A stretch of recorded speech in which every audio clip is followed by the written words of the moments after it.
Good morning. It's December 5th, and we're starting our planning board meeting. The first item this morning is item 1C, other preliminary matters, appointment of new member to the Ashton Village Center Implementation Advisory Committee, where staff is recommending approve appointment of Mr. Ali Azemi Balurian. Do I have a motion for approval? I move to approve the nomination. Second. All in favor? Aye. Ayes have it, 5-0. Next is record plats. We have 4 this morning. We'll do them concurrently. Yeah.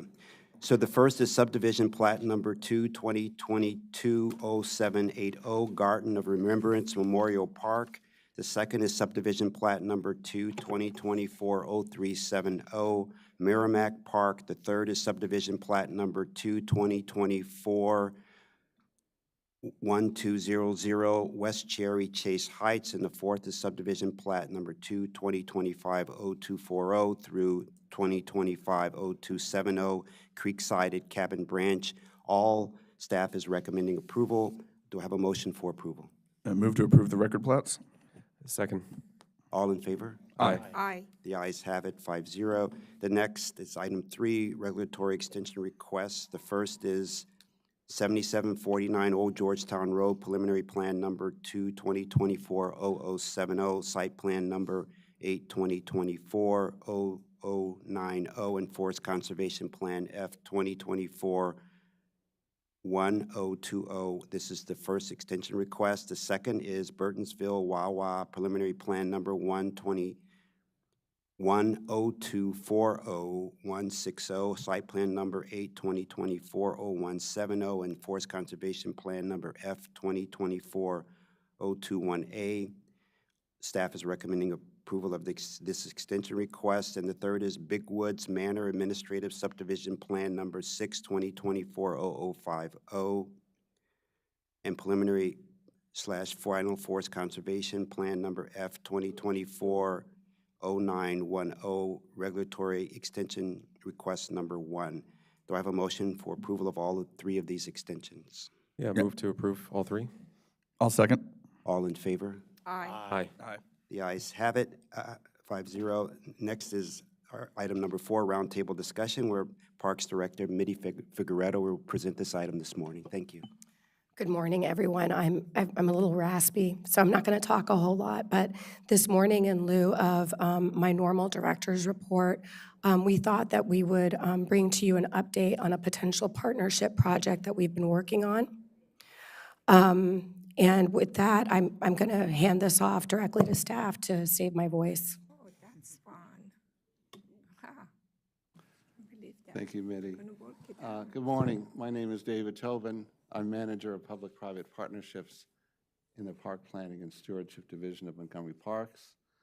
I'm joined by Doug Stevens, Restoration Ecologist and Coordinator of the Concept Review Process for Park Planning and Stewardship. While we're both presenting today, I'll be focusing on the partnership aspects and Doug on the regulatory aspects and concept review.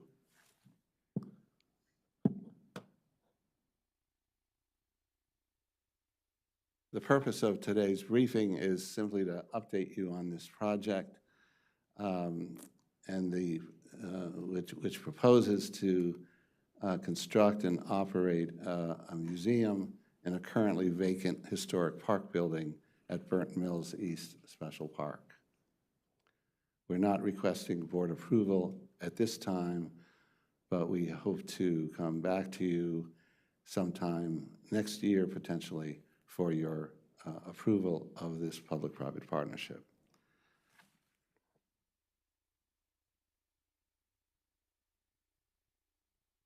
The Parks Department has had a public-private partnership program since the 1990s.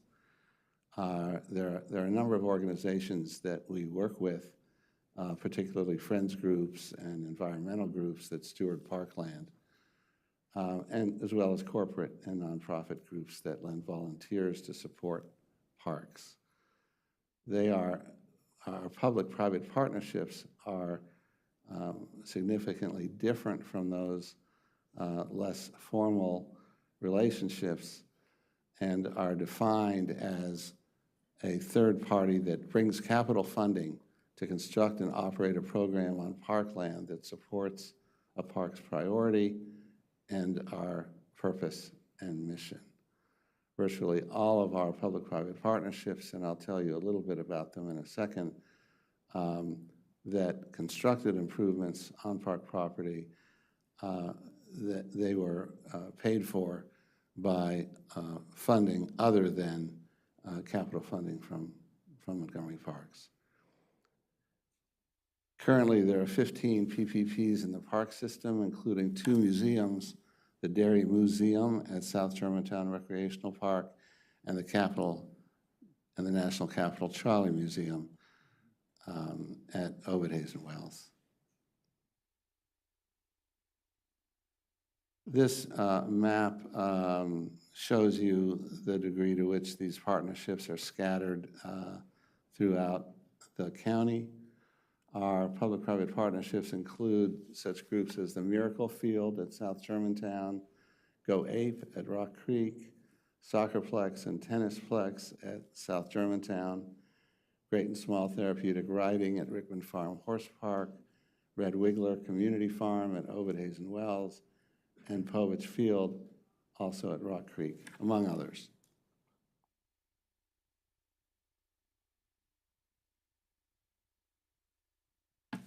This proposed partnership recognizes the historic accomplishments and teachings of Rachel Carson. Rachel Carson was a writer and biologist and resident of Montgomery County. She spent many years living very close to the Burnt Mills site. She's generally recognized as the mother of the modern environmental movement. Her book, Silent Spring, raised concerns about DDT and other pesticide use, and she's been credited for the creation of the Environmental Protection Agency in 1970. It's worth noting that among our existing parks, we have the Rachel Carson Conservation Park, which honors Carson by conserving 650 acres in the Brookville area. Most of the park was acquired just after her death in 1964, although there were periodic acquisitions through 1990. The park contains more than 6 miles of natural surface trails for hiking and equestrian use, and is one of the county's premier conservation areas.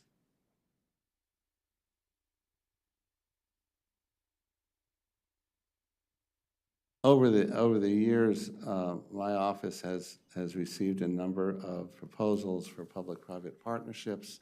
The vast majority of those are either not sufficiently developed or not in line with our mission and priorities, and so don't go as far as this one has gone, meaning coming to your attention. The proposal is dedicated, and I'm just reading from their vision statements, dedicated to connecting community and nature through the wonder and wisdom of Rachel Carson.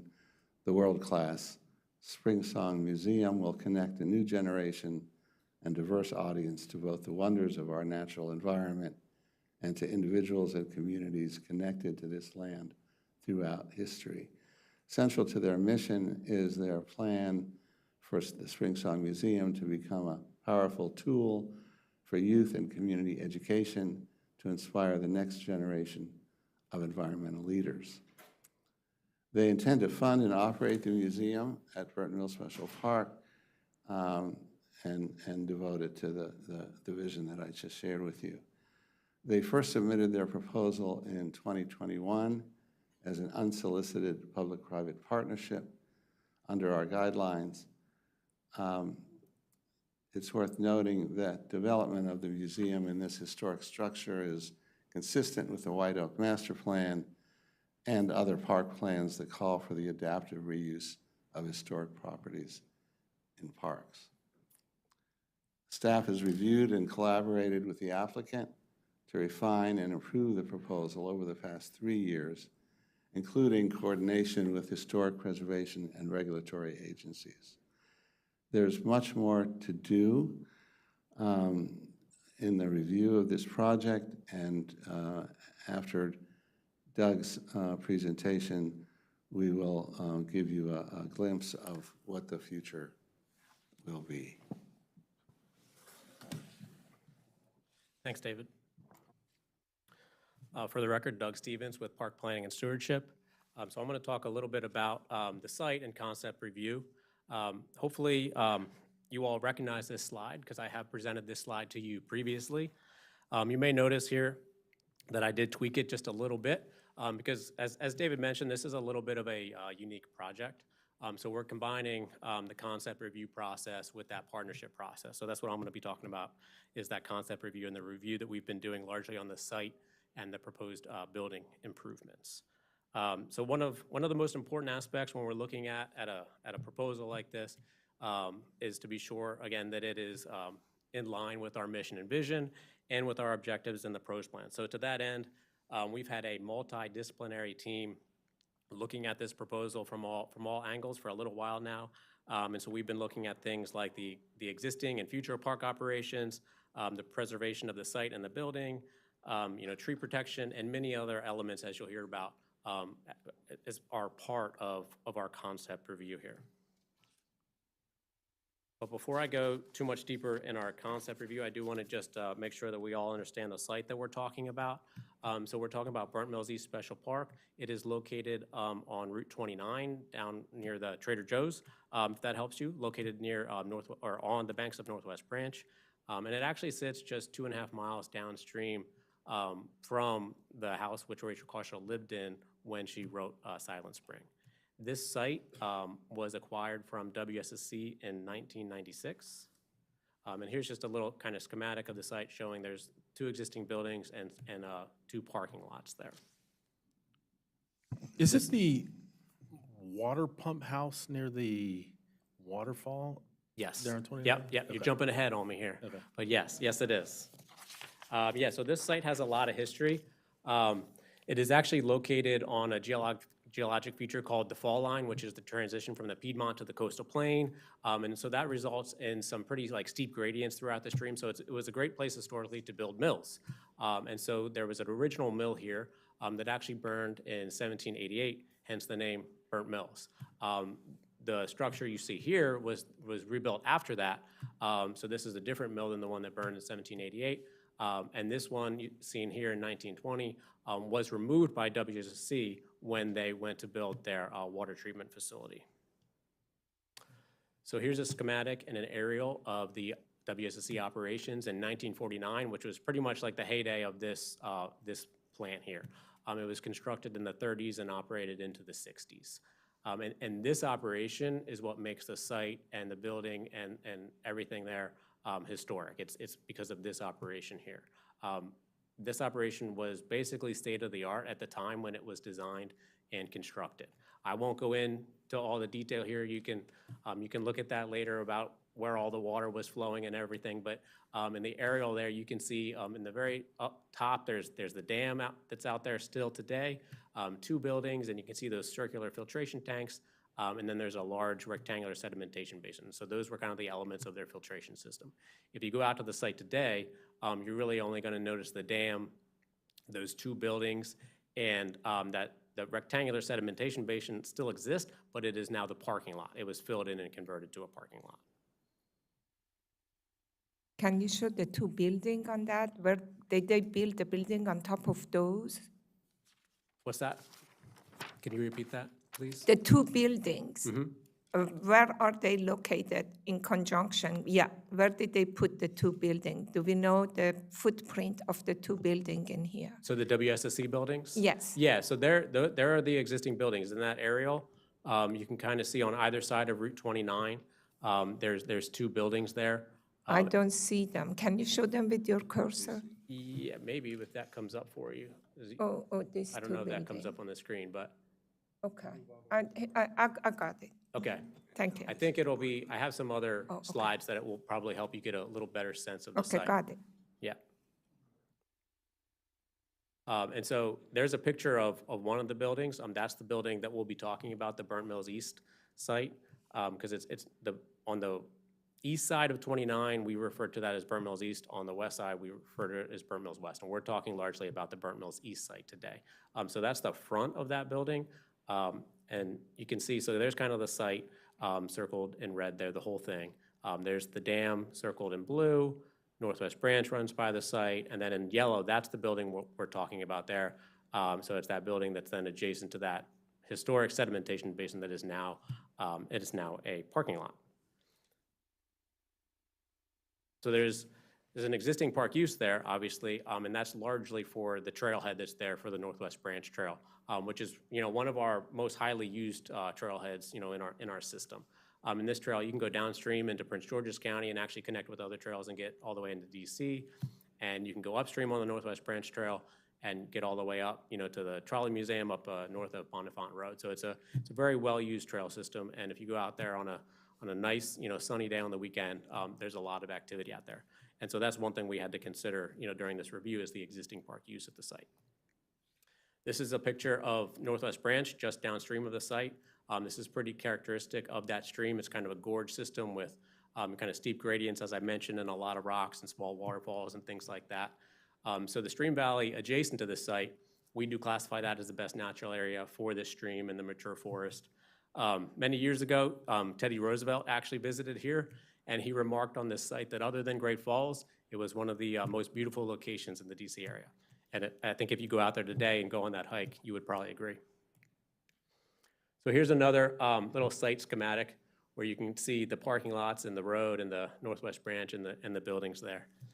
And I have listed on the side there all the constraints that we had to consider during our review and that the design team has to consider during their design. And you can see there's a lot of them there, right?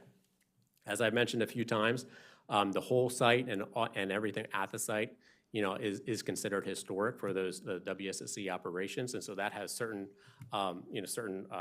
restrictions on what can be done there. There's also going to be a stormwater facility installed within the larger parking lot. We've been coordinating with the State Highway Administration for a couple of years now to install a stormwater facility that will provide stormwater management for that parking lot, which will be a good thing for Northwest Branch. But again, that's a design element that has to be considered as part of this proposal. As I mentioned, there's a high hazard dam, so that has certain implications on what can happen downstream of that dam. A large portion of the site is within either the floodplain or the stream buffer. So again, that kind of restricts what kind of activities can happen there. There's Route 29. There may be future transportation improvements on Route 29 that might affect the frontage of the site. So we need to be aware of that with any design that we're reviewing there. Again, the historic, and in this case, a vacant building.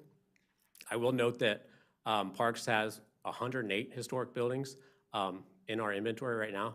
That's a lot. These buildings that are vacant, are even more important to get a tenant in to help maintain that building. Obviously, a vacant building, they don't stay preserved in the same way that a building that is operated with either a park use or a partnership use. So it's going to be great potentially if we can get a tenant in here to help maintain this building as well. There's also an active WSSC sewer on the site, which again, from the past of the site, that kind of makes sense. But where that sewer line runs restricts what can happen there. And then again, as I mentioned, we have to be cognizant of the existing park use to make sure that we are not impacting the existing park use and ideally improving the existing park use, which is the parking and the trailhead. And so that's a lot of different constraints that the team had to consider.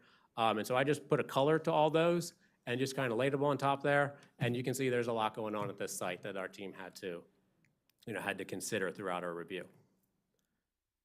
So as we're doing our concept review, there are some other things happening with some other agencies. The Maryland Historical Trust did a preliminary review and decided not to take an easement. They needed to do a review due to a requirement for some funding that Springsong had received. But by not taking an easement, that basically means that their review of this will be much reduced as to what it may have been otherwise. I mentioned the sewer line. Again, due to the history of the site, both the orange and green were where WSSC had easements at the site, but Springsong and Parks were able to collaborate with WSSC and reduce that easement just to the green area, which is extremely important for the type of proposed amenities at the site. And then finally, and actually just before Thanksgiving, Spring Song was able to submit their preliminary consultation to the Historic Preservation Committee, which is the first step in the historic area work permit process. So getting into kind of our review that our team was doing, you can see there that's a really nice picture of the building. So that would be considered the back of the building, but that's the side that faces the parking lot there. So the Spring Song team had to do some assessments of the site and the building that was out there, and they had to bring something to us. They had to bring some sketches to us. They had to bring some designs to us, and they did that. And there was a lot of back and forth, as usual with these types of projects. Your first shot probably isn't going to be exactly right, but you've got to, you got to put something on paper so that everybody can start thinking about it and collaborating. And so that's what they did. So there's been a lot of different design iterations, and our team and the Spring Song team have worked very hard to work through all those constraints, to think about what they need in the building to accomplish their goals, how to preserve the existing structure and history of the site and the building, while providing things like, new HVAC and bathrooms and things of that nature, meeting the modern requirements of what has to occur when you build a new building. So there was, like I said, a lot of back and forth. But, at this time, when we're kind of wrapping up this concept phase, I think they've landed on what is a pretty good design that kind of meets our expectations and will ideally fulfill their needs. So you can here's a schematic of what that would look like, kind of showing the main entrance and the new addition and how it kind of connects with that hyphen over to the historic building there. So we'll talk a little bit more about the building in the next few slides. So here's just another schematic. What I want to highlight here is this was something that was very important to our cultural resources folks, is that the historic building kind of remains the centerpiece there. And so I think you can see here that the addition is kind of subservient to the historic building here. It literally is an addition, but it's not taking over kind of the visual aspects of that. Why do they need an addition?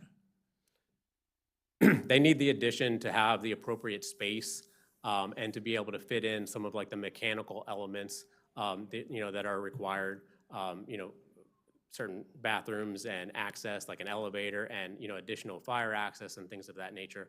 And really just the space to be able to provide room for the museum operations and the programming. This is a view kind of looking up from the stream. So you're seeing the front of the historic building. You're seeing the hyphen, and then kind of on the right side is their main addition element. So, there'll definitely be some tweaks to these schematics as they move forward through detailed design, but the overall size, massing, and things like that are going to stay the same. Obviously, the facade and things like that might change a little bit. But one thing I want to note here is the way that they were able to use this hyphen to attach to the building. They're generally using existing openings in the historic building. So again, they're able to reduce the impact to any kind of the structural elements of that building. So here's another schematic. This is just a floor plan. Obviously there's a few floor plans. There's a couple different floors out there, but I'm not going to run through all of those. But I just wanted to show this to show that there's a lot of focus on the exterior, getting the exterior right, getting that appearance right. But obviously providing, as Mitra was alluding to, providing interior space, that is really important here too. And you can see they've been able to basically concentrate the mechanical elements into their new addition, which again is going to kind of limit the overall structural impacts on the historic building. And they've been able to preserve, one of the main aspects, if you walk into this building, is there's kind of like this main staircase in the front entryway there, and they're able to preserve it and reuse that, and generally preserve kind of the overall floor plan with their design. Can I ask a quick question on the, not to, make everything about parking all the time. Sure. But considering this is right next to the Northwest Branch, I was just wondering, it looks like we're maintaining most of the existing parking site and the impervious surface attached to that. Maybe it's shrunk a little bit, I can't quite tell. But are there opportunities to shrink the footprint of the imperviousness of the impervious surface? I'm sure that there will be good, drainage on site, and I'm not particularly worried about it. But if there are any opportunities, it's always nice to sort of rip out pavement when we can. I'm just wondering if that's a potential opportunity here to, especially closer to the building, it looks like there's just a lot of pavement that's retained. Yeah, so I had that's the same question, actually. yeah, no, well, it's a great question, actually. I appreciate that question a lot. And I'll leave it on this slide here because it kind of gives an overview of the site there. So I'll start with that is that, as I mentioned before, having parking here is very important for the existing park use, and then adding a use, we have to be very considerate of how much parking, is really needed here to have both of these uses occurring. So that's something that we've really been focusing on, being sure we have adequate parking for all the uses here. But as I mentioned before, a portion of this parking lot is going to be reduced when SHA installs their stormwater management facility. So over what the existing condition is now, we will actually be taking some of that impervious and not just removing it, but actually turning it into the stormwater facility that will then treat the rest of the impervious. So that's why we're partnering with SHA, who wants to do that project for us on the site, because it really does accomplish that exact goal that you were talking about there. And then, so the other aspect of it is, as I mentioned before, the parking lot at this site is actually within that retention basin, that sedimentation basin that was there historically. And that is considered kind of a historic part of the site. And so we need to maintain kind of that rectangular shape. Again, we were able, SHA was able to get the approvals to do the stormwater management facility, but actually the perimeter of that sedimentation basin still remains on the site. So even though all of it is in a parking lot, you can see that rectangle. And so that's another constraint there about, it's not just necessarily as simple as just removing things, because some of those elements actually need to remain on the landscape to help, interpret the history of the site. Thanks, yeah, appreciate that. Yeah, but in extending on that thought, you will notice here, you can see in this kind of aerial schematic, that the addition is proposing a green roof as one way to meet their stormwater management needs as well, which we think is a very thoughtful addition to this site and kind of in the theme of what they're trying to do out here. You'll also notice that there is a proposed solar canopy on the site, which would, all different environmental benefits, but also, that's another benefit of their proposal here. So, and actually with that, I do want to, the next couple of slides are talking about a little bit about the proposed site layout. So I'll get into that right now. Can they make Go the ahead. parking spaces, not the aisles, pervious? So It's it's, something that we have been doing, like in Brookside Garden, that's what we did. yeah, it definitely could be a consideration. But again, with the SHA stormwater facility that's being installed, this parking lot is getting the stormwater treatment that it needs through the installation of that stormwater facility. So you wouldn't get a whole lot of benefit from adding like kind of an additional stormwater facility there. Well, you're adding another structure. So probably you need a stormwater management for that. I don't know if there is capacity in there or not. Yeah, and they, like I showed on the previous slide, right now their proposal for that is using a green roof to meet their stormwater requirements for the structure.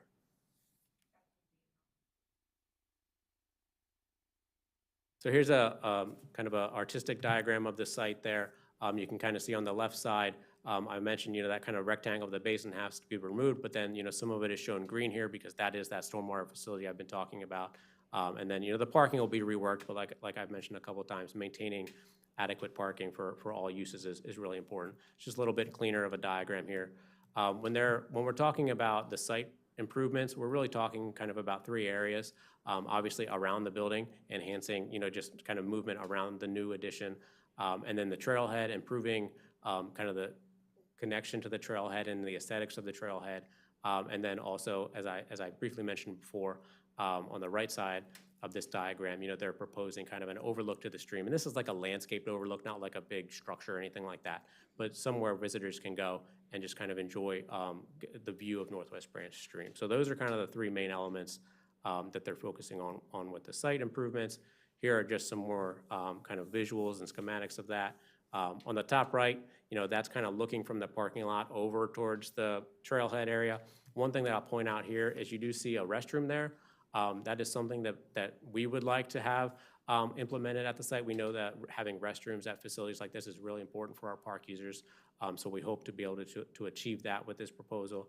And then on the bottom left, that is the kind of the perspective from the stream overlook. It's not obviously not looking at the stream, it's looking back up at the building, but that's kind of the perspective from that overlook that I mentioned. Can you have the restroom available for the trail users? That means that somehow the restroom to be built in a way that to be available over the weekends and during the day. I don't know if the museum is going to be 5 days a week or whatever, but the bathroom at least be available for the trail users. Yeah, and so that the bathroom that's shown in this schematic on the upper right, that would be the intent, is this restroom would be available to general park users during, general park usage hours. And then obviously at the museum, they would have their own indoor facilities for the visitors of the museum. But yeah, that's exactly the intent here, is to provide that amenity for the park users using the trail.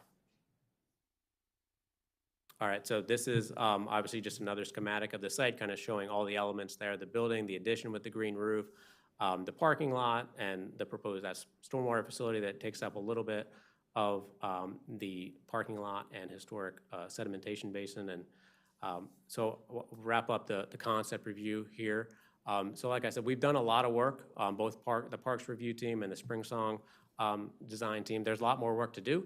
Obviously, in order for these types of designs to move forward, there's a lot more work to do, and all these constraints that I've mentioned, have to continue to be, thought about and incorporated into the design.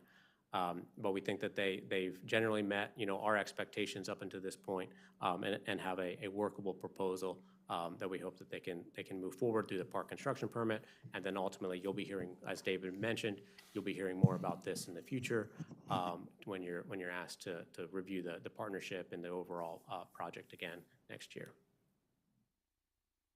Hand it back over to David. Thanks, Doug.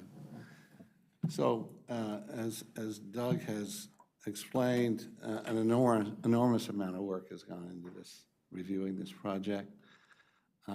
But there's a lot more that needs to be done, both before we bring it to you and definitely before any construction begins. This is in no particular order, but there is going to be a legal agreement. Obviously, both a development agreement and another agreement governing who's doing what, who's responsible for what, operational information, and that'll require negotiation between us and the Spring Song team.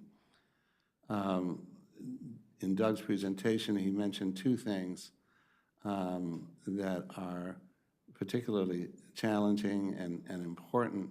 One is the issue of the shared parking. As I think someone suggested, that trail is very popular, especially on the weekends. That parking lot looks to be pretty full on the weekends. So there's going to need to be some creative approaches to accommodate the activities of the museum, but preserving access to the trailhead by our trail users. The other, I think Doug mentioned, our cultural resources people. It's very important that the operation of this facility and the programming of this facility be coordinated with our cultural resources team. And we're going to spend a lot of time ensuring that that is built into the operating agreement. One of the biggest challenges to the success of this project is the fundraising that the Spring Song team will undertake. This is going to be, we're looking at a budget in excess of $6 million. We are requiring that before construction begins, that all of that funding, both for capital and for first-year operations, be secured.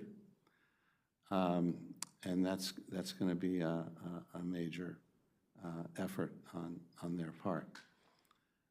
David, can I ask you a question like that? Because that's exactly my concern is. And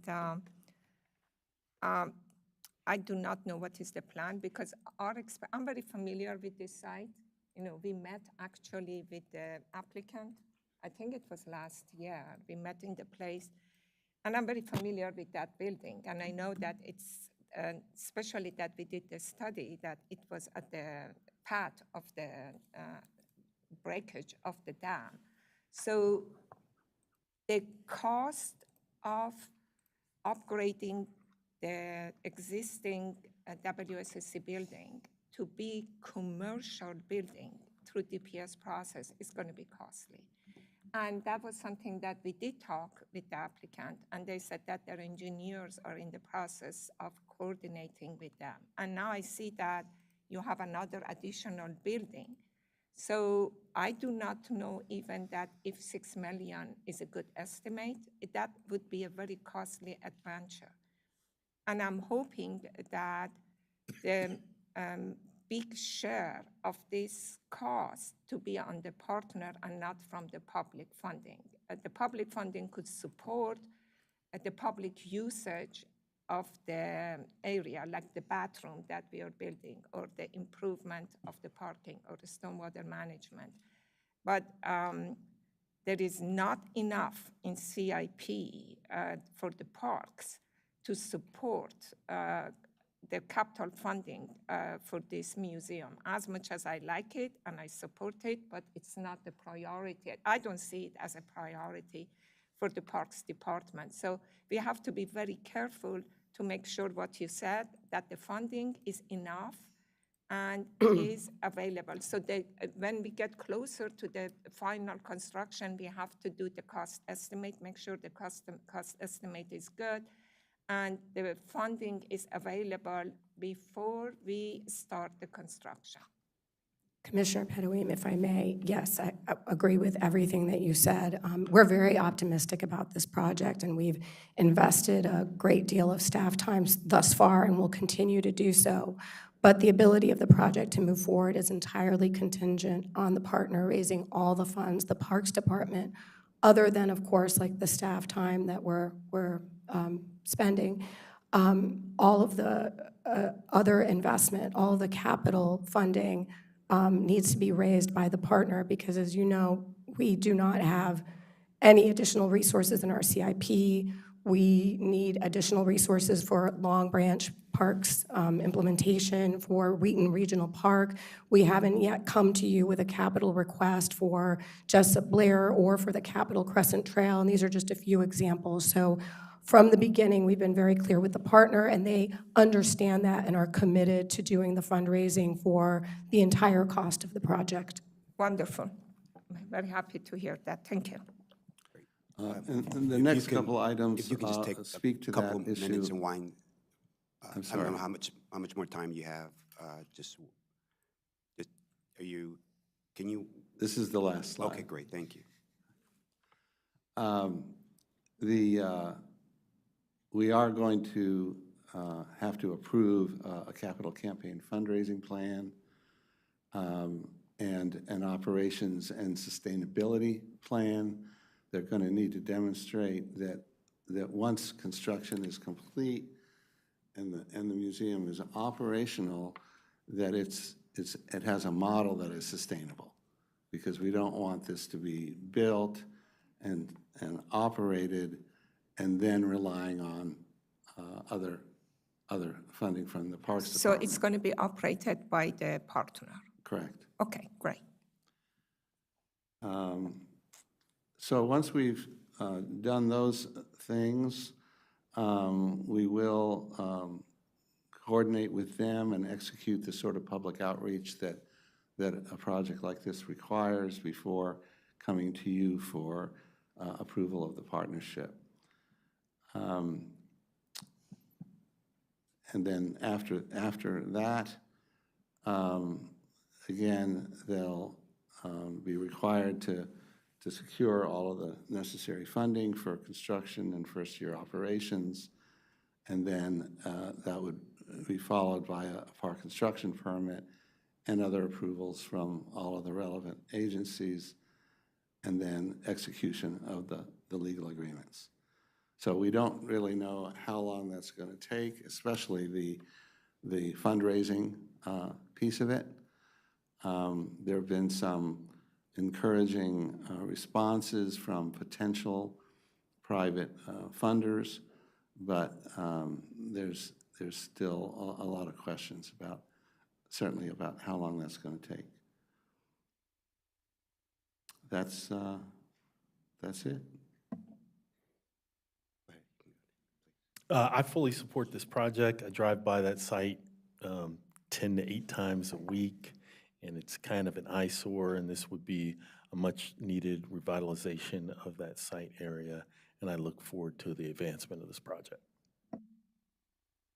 Yeah, thank you, Mr. Tobin and Mr. Stevens for this presentation, very detailed, and it shows how you are looking at this meticulously, you know, going through the steps, identifying potential issues, trying to address the potential issues. So thank you for your thoughtfulness, you know, as you think through this potential plan. It will be great if it can happen, could be funded, but just how you're looking at all the environmental and all the historic issues, just I'm always just so delighted that, you know, how Parks looks at projects, and so thank you for that. One other, so it's also great at how both on the parks and the planning, you always talk through the history. What's the history of the site, and hopefully, if this moves forward, you know, some storyboards on what it, you know, like a lot of times you have on what was there. You know, it's just so important to see that. So thank you so much for bringing this to our attention, and good luck in moving it forward. Thank you. Thank you. Thank you. Any other questions or comments? So we're going to take a 5-minute break, and then we'll start with our next item. Thank you.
Good morning. We're on item number 5, legislative update, where our general counsel, Deborah Borden, and Jordan Balcom Colbert will present this morning. So welcome and thank you, and we look forward to your presentation.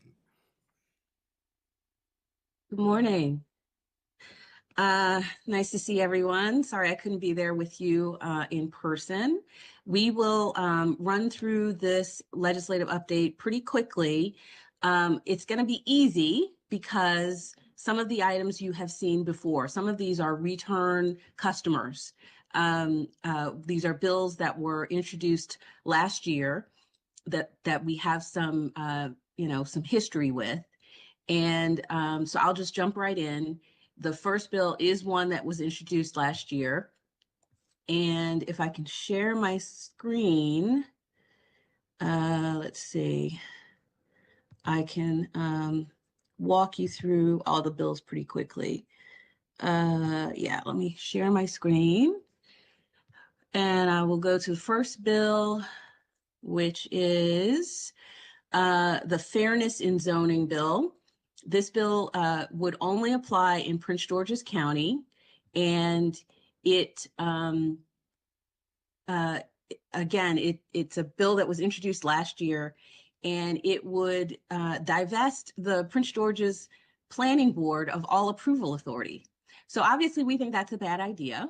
It's not good government. And so we're asking for this board, and we will ask the Prince George's board as well later this morning to authorize us to oppose this bill again. It's basically the same bill that was introduced last year. Any questions? Deborah, I have a question. So although it is saying Montgomery County and Prince George's, the bill just applies to Prince George's. Is that correct? That is correct. So we think this is just a drafting quirk. Last year, the title only said Prince George's County delegation, but because we're by county, these local bills that apply to the commission that deal with the land use article, they're all by county bills. And so even though the title might say Prince George's, it really is it's always going to go to the bi-county delegation in order to then make it to the General Assembly. So we do think that's it's just a drafting quirk. This Okay. bill, the way it is drafted, would only apply to Prince George's County. But even so, I mean, actually, if it applied to both, it would be even worse. Because it basically turns the planning board into an advisory board. Yeah, and I just don't understand the reason, the push behind something like this, because I do totally agree with your argument that it just delays everything. They call it fairness in zoning, and then they do something that, in my opinion, is the opposite. Do you know what is the push behind this and why this is happening? Well, we have tried to reach out to the sponsor. We had a meeting with the sponsor last year on the bill. And, the conversation was that in her view, the district council would be better at listening to the community and doing what the community wants them to do on development issues. And that was basically the gist of her argument.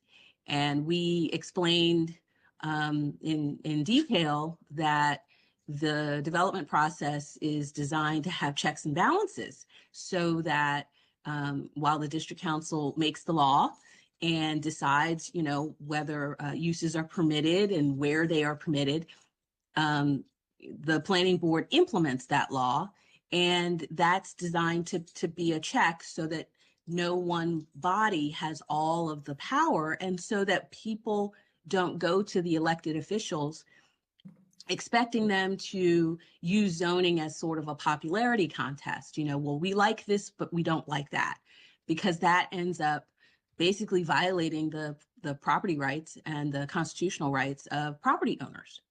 So we explained all that. She, she was not moved.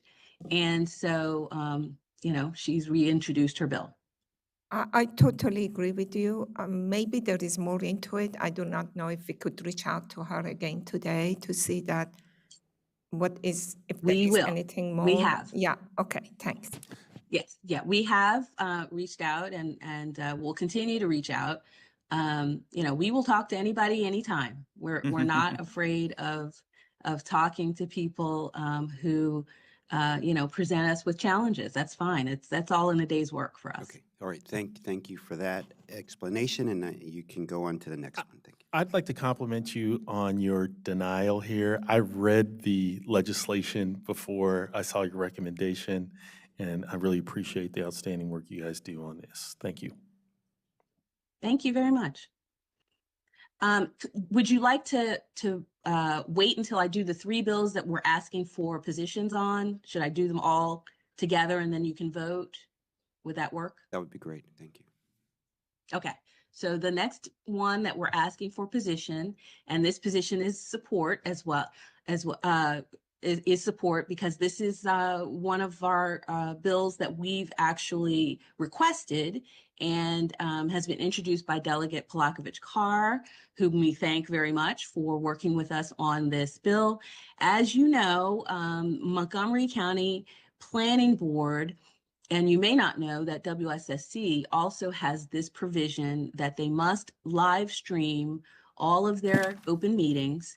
And this is a unique provision because it doesn't apply to the Prince George's Board. It doesn't really apply.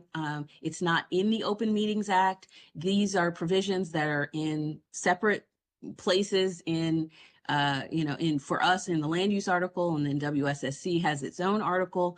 And these are provisions that just sort of got dropped in, which we didn't see as a problem at the time because we were already live streaming all of our meetings. So we thought, sure, why not? If you want to put that in the law, we certainly have no problem with that. But then the tours issue came up. We know that the Montgomery Planning Board likes to do tours of master plan areas. They get to see the neighborhoods that they are master planning and making decisions about, and that is a good thing. But when you're trying to live stream a tour from the bus or a sidewalk, or it becomes a very different experience. And certainly, as a planning department, we're not a media company. We're not, we don't have the equipment to do what media calls live shots, and to have sort of this mobile, moving live streaming at a high level of quality. So we've tried to work around that. We've tried breaking up the tours, only 2 of you at a time, so there's no quorum. That is very cumbersome and it just eats up resources. We end up having to do a single tour 3 times. So we've asked for this to be introduced. It has been, and we would like to make sure that we support it and that we answer any questions at the bill hearings that people may have. And Washington Suburban Sanitary Commission has also signed on to this bill because they have the same problem. So any questions? I am very happy that you did that. Actually, I didn't realize this is coinciding with the same one because I was going to ask you what happened to the tours, but I guess that's how it introduced, and I totally support it. Thank you. So do you want to? Thank you. We'll just do all 3 at once, right? A vote on, okay, thank you. Okay. And the last one that we're asking you to support with amendment is the Task Force on Displacement of Residents of Emory Grove. This is MC 525. This is a task force that is sponsored by Delegate Crutchfield and is going to be looking at the displacement of African Americans from the Emory Grove community.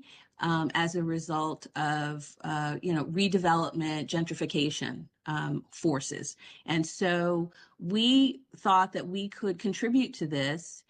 We have a lot of demographic data, a lot of historic data that we can share.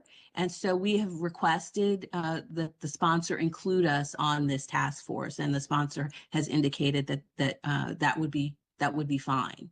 So that's the one amendment. So we're asking for support with an amendment that would include a park and planning designee to join the task force. Any questions? No, this is just to work with them we're providing data to help them understand better, not what happens after that, correct? Is that Exactly, Okay. exactly. Great. Any questions or comments from them? No. So shall we do a quick vote on these three? This is MCPG 11725 regarding the zoning and fairness, the MCPG 10125 regarding board tours and then the MC 525 regarding Emery Grove Task Force Bill. I move to approve the recommendation by the Commission Legal. I'll second. All in favor? Aye. Aye. Aye, the ayes have it. Thank you. You can continue, please, if you have anything. Okay, thank you. Thank you. And so the last ones are just a heads up. We may come back to you for a position on these, but we are still reviewing them.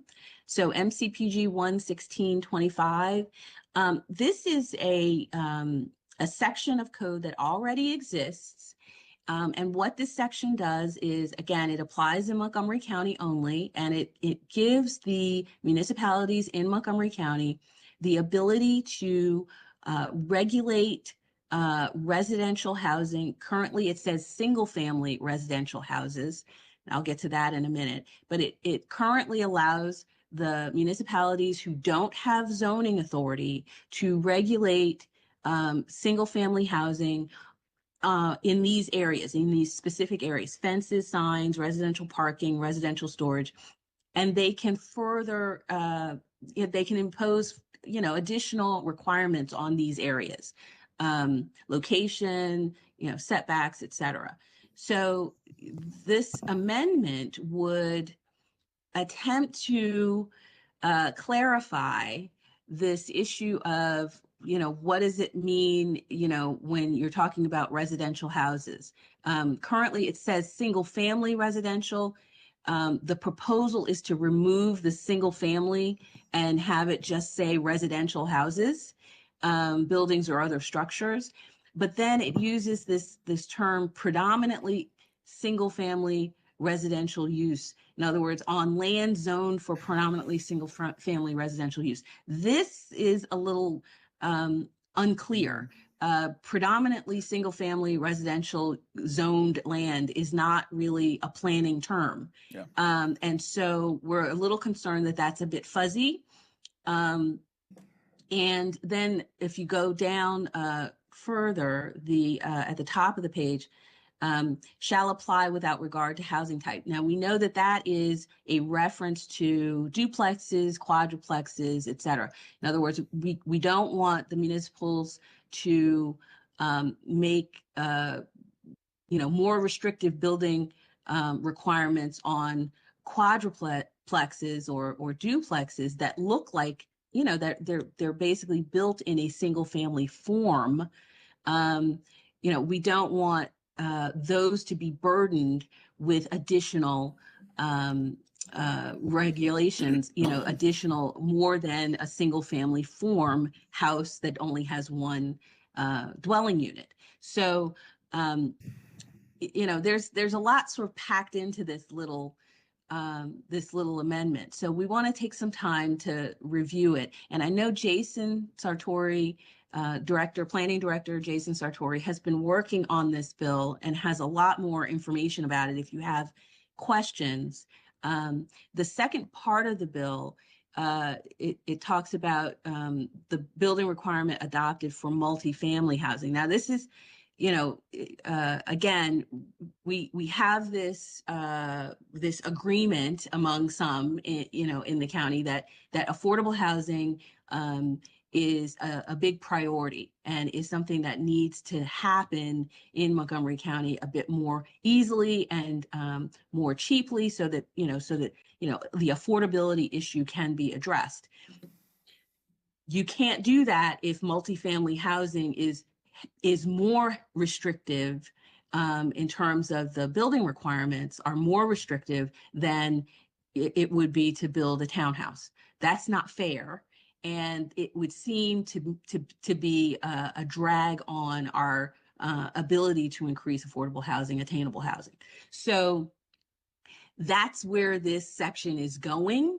We're not quite sure that it's there, and we're also not quite sure that that including a reference to multifamily housing is helpful.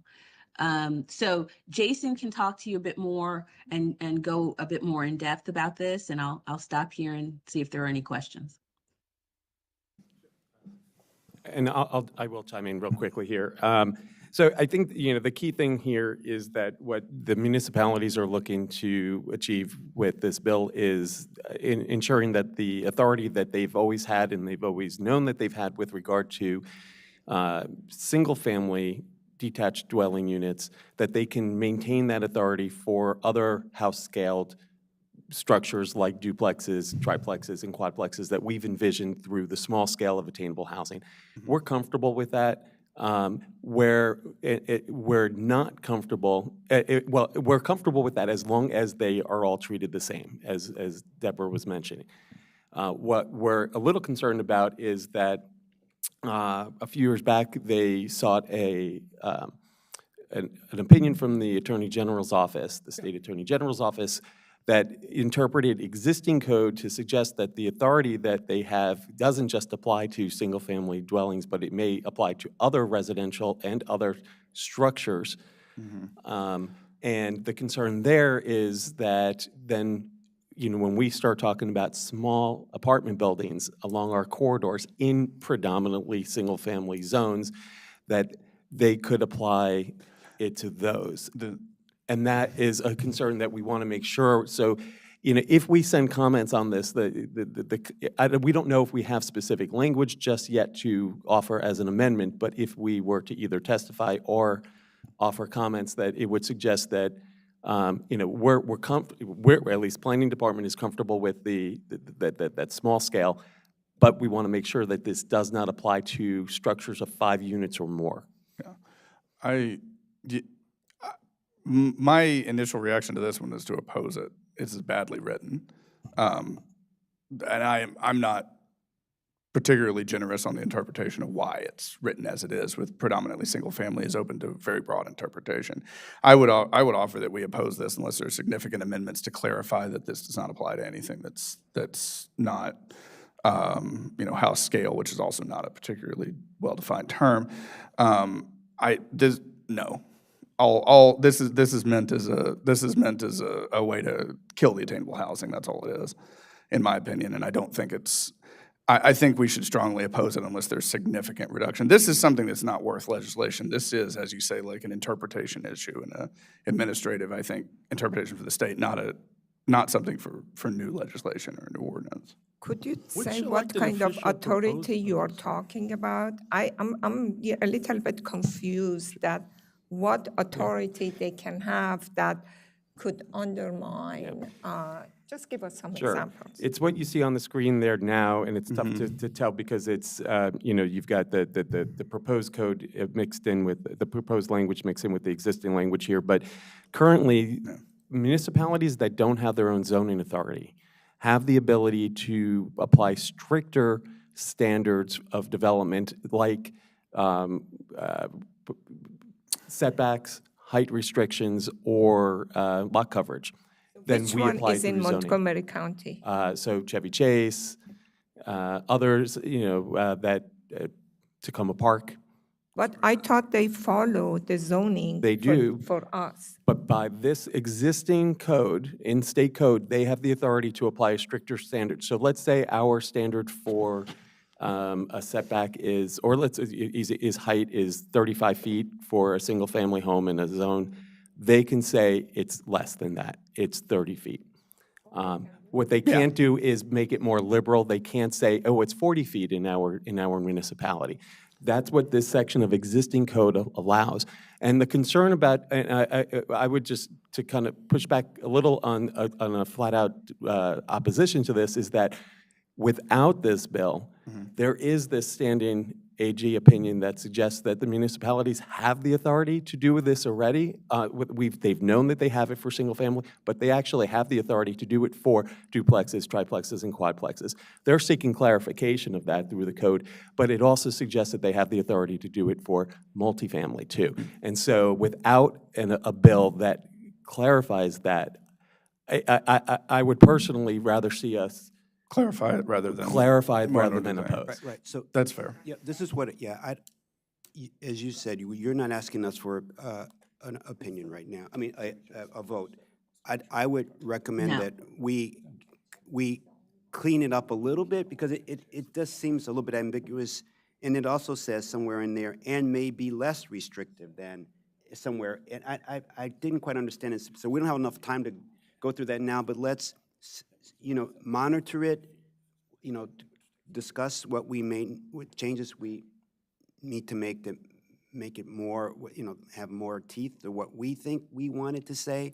And I know it's a negotiation, and then come back to us. I don't think we're not making, we don't have. Yeah, that's fair, but if they want clarification on it, that's a couple sentences, not this.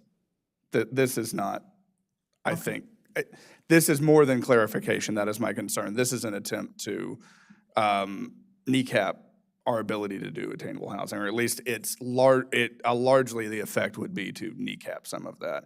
And if they want a clarification on what their authority is, and we've talked to different civic associations about local stormwater management and increased stormwater management, that's all fine. But if they need clarification, it's a couple of sentences, not these 3 pages, in my opinion. But in my opinion, I'm willing to have it come back for this, but yeah. And then also, when you come back, just make sure our legal counsel, with making sure what we think it should say, it means it really, to the best of our belief, it meets what our intent, what we think, to protect us in, multiplex and multifamily and all that other stuff. So keep Absolutely. working on it. That's Just one We will. more We will. question. And yeah, I appreciate the discussion on this one. It feels a bit of kind of, a little bit of like a poison pill attempt, a little bit. So I understand us wanting to very much clarify so it doesn't kind of lead in the direction more restrictive in terms of what we're trying to do. But say, for example, this bill wasn't on the table, given the AG opinion that you talked about. What would be our version of what would we hope to do through either legislation or, re-clarifying through the AG to help us avoid what you were talking about with attainable housing and corridors, for example? Like, what would be our preference of, what would we hope to clarify to allow us to accomplish some of the things through AHS, attainable housing? You mean other than through, yeah. Well, other than, this bill is trying to do a few different things, and it's sort of setting the framework for how we're having this conversation. But I'm trying to imagine, like, if we didn't have this bill in front of us, we have the AG opinion. Yeah. So what would we actually want to see happen to allow for, to use your example, like, not coming up against more restrictive requirements along corridors for medium scale, for example? I think if I had been asked what to do to clarify this, I would have just focused on the language in number 2, at line 15 and 16. I would have focused on the houses, defining the residential houses that we're talking about and excluding multifamily from that definition. I would have just removed the other structures on land language. Yeah, and in that same vein, I would just, I would add language in here, maybe where it said residential houses, buildings, or other structures on land zone, rather than saying on land zone, just simply say of 4 units or less. And then down below, I would still keep in where they added 3, this idea of that it wouldn't apply with regard to housing type to ensure that they don't treat duplexes, quadplexes, triplexes differently than single-family homes. Yeah. But I think by simply adding up there that it doesn't apply to anything that's 5 units or more, that keeps it clean. Yeah, that's And what we, that's my, yeah, that's what we, why don't you come, do, focus on what we want to have and see if we get that and then, because I think that's important, making sure it doesn't do something we don't want it to do and move forward. Yeah. Isn't this legislation directed towards a specific community in the county, not the be county? all non, no. Any municipality that's not Rockville Not or that I'm aware of. Gaithersburg, essentially. Okay, thank you. So, sorry, just that I remember last year it was a bill from the Governor Moore that when it comes to zoning, no municipality could be more restrictive than a state. What happened to that bill? I remember seeing that, and I thought it was passed, but it may be passed in a more, watered down solution. I don't know, but I thought we had something that was implying that no municipality could be more restrictive in regard to zoning than state. They even included HOA in it. That's what I remember. What happened to that? I don't remember that specifically. I'd have to take a look through the housing package that was actually enacted, because the legislation went through a number of rounds of amendments. So I can do that remember research for you and get back to you. specifically, but I do not know finally what happened to it. I don't remember. So what, Yeah. Deborah, Ms. Borden will look into that and see if there was something like that. So why don't we, if there's no further discussion on this, let's, No further discussion on that, just one quick thing, Okay, and then we can move on. I wonder if this is an opportunity, I don't, not to be too pessimistic about this, I don't expect us to have much success in editing this in ways that we're fully satisfied with. I could be wrong, I hope I'm wrong.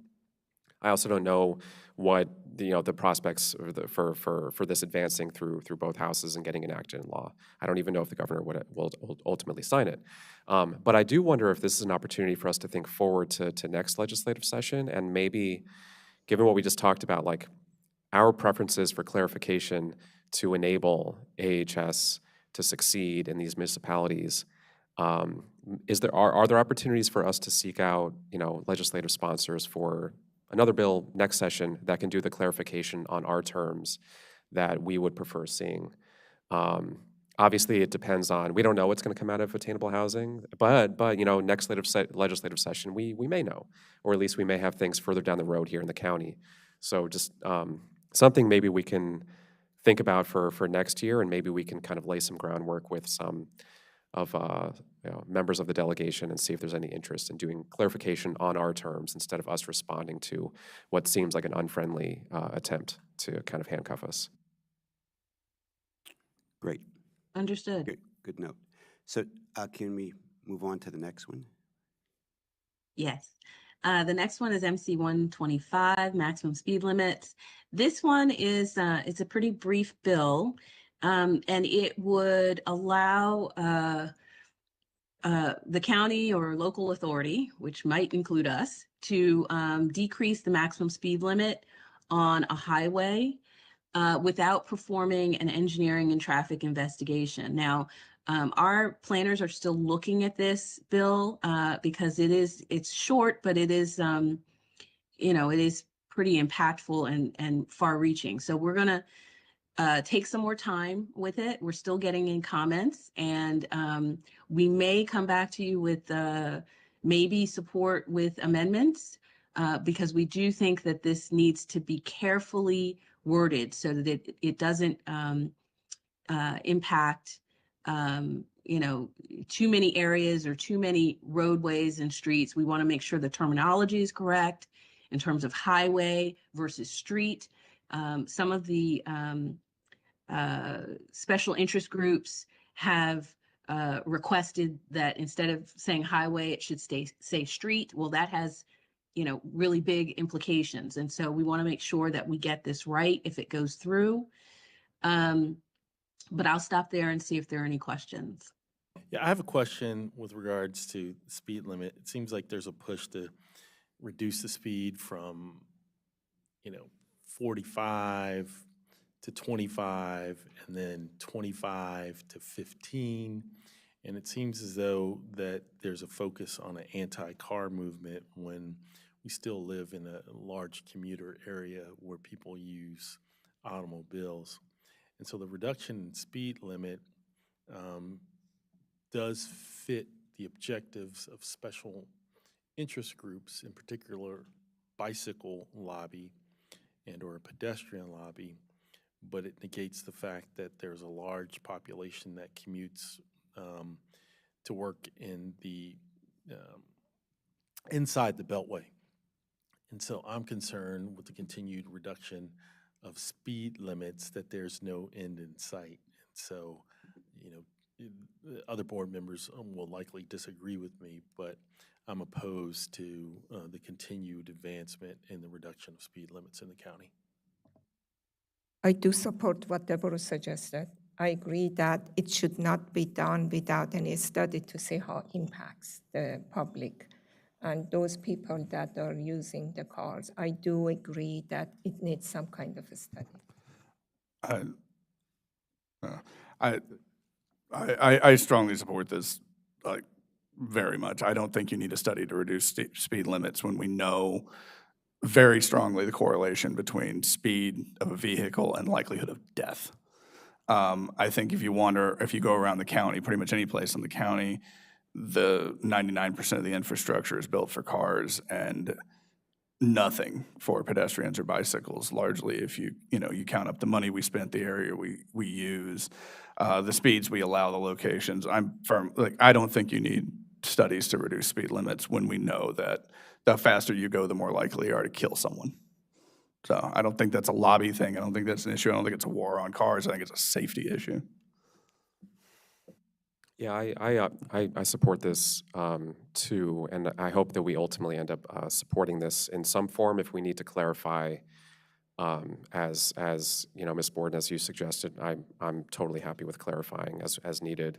But for similar reasons, I think that giving us the flexibility to reduce speeds to match what we've already decided is an appropriate speed for different roads, and I think that's the key point here. We've already gone through a process, at least in our, in Montgomery County, to identify target speeds on different roads. That process, that master plan of highways and transitways, that goes through a process, to make those determinations. It's a study we've done, a design guide. And that's the study. You don't need more study.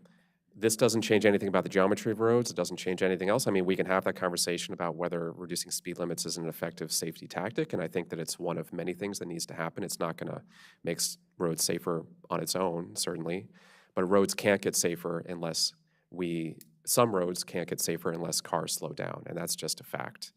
And I'll also note that, I hope that this doesn't devolve into, if this moves forward, I would hate for this to be seen as sort of competing interests, because it's also a fact that at many times of day, at many days of the year, like, everyone's a pedestrian. Everyone walks, right?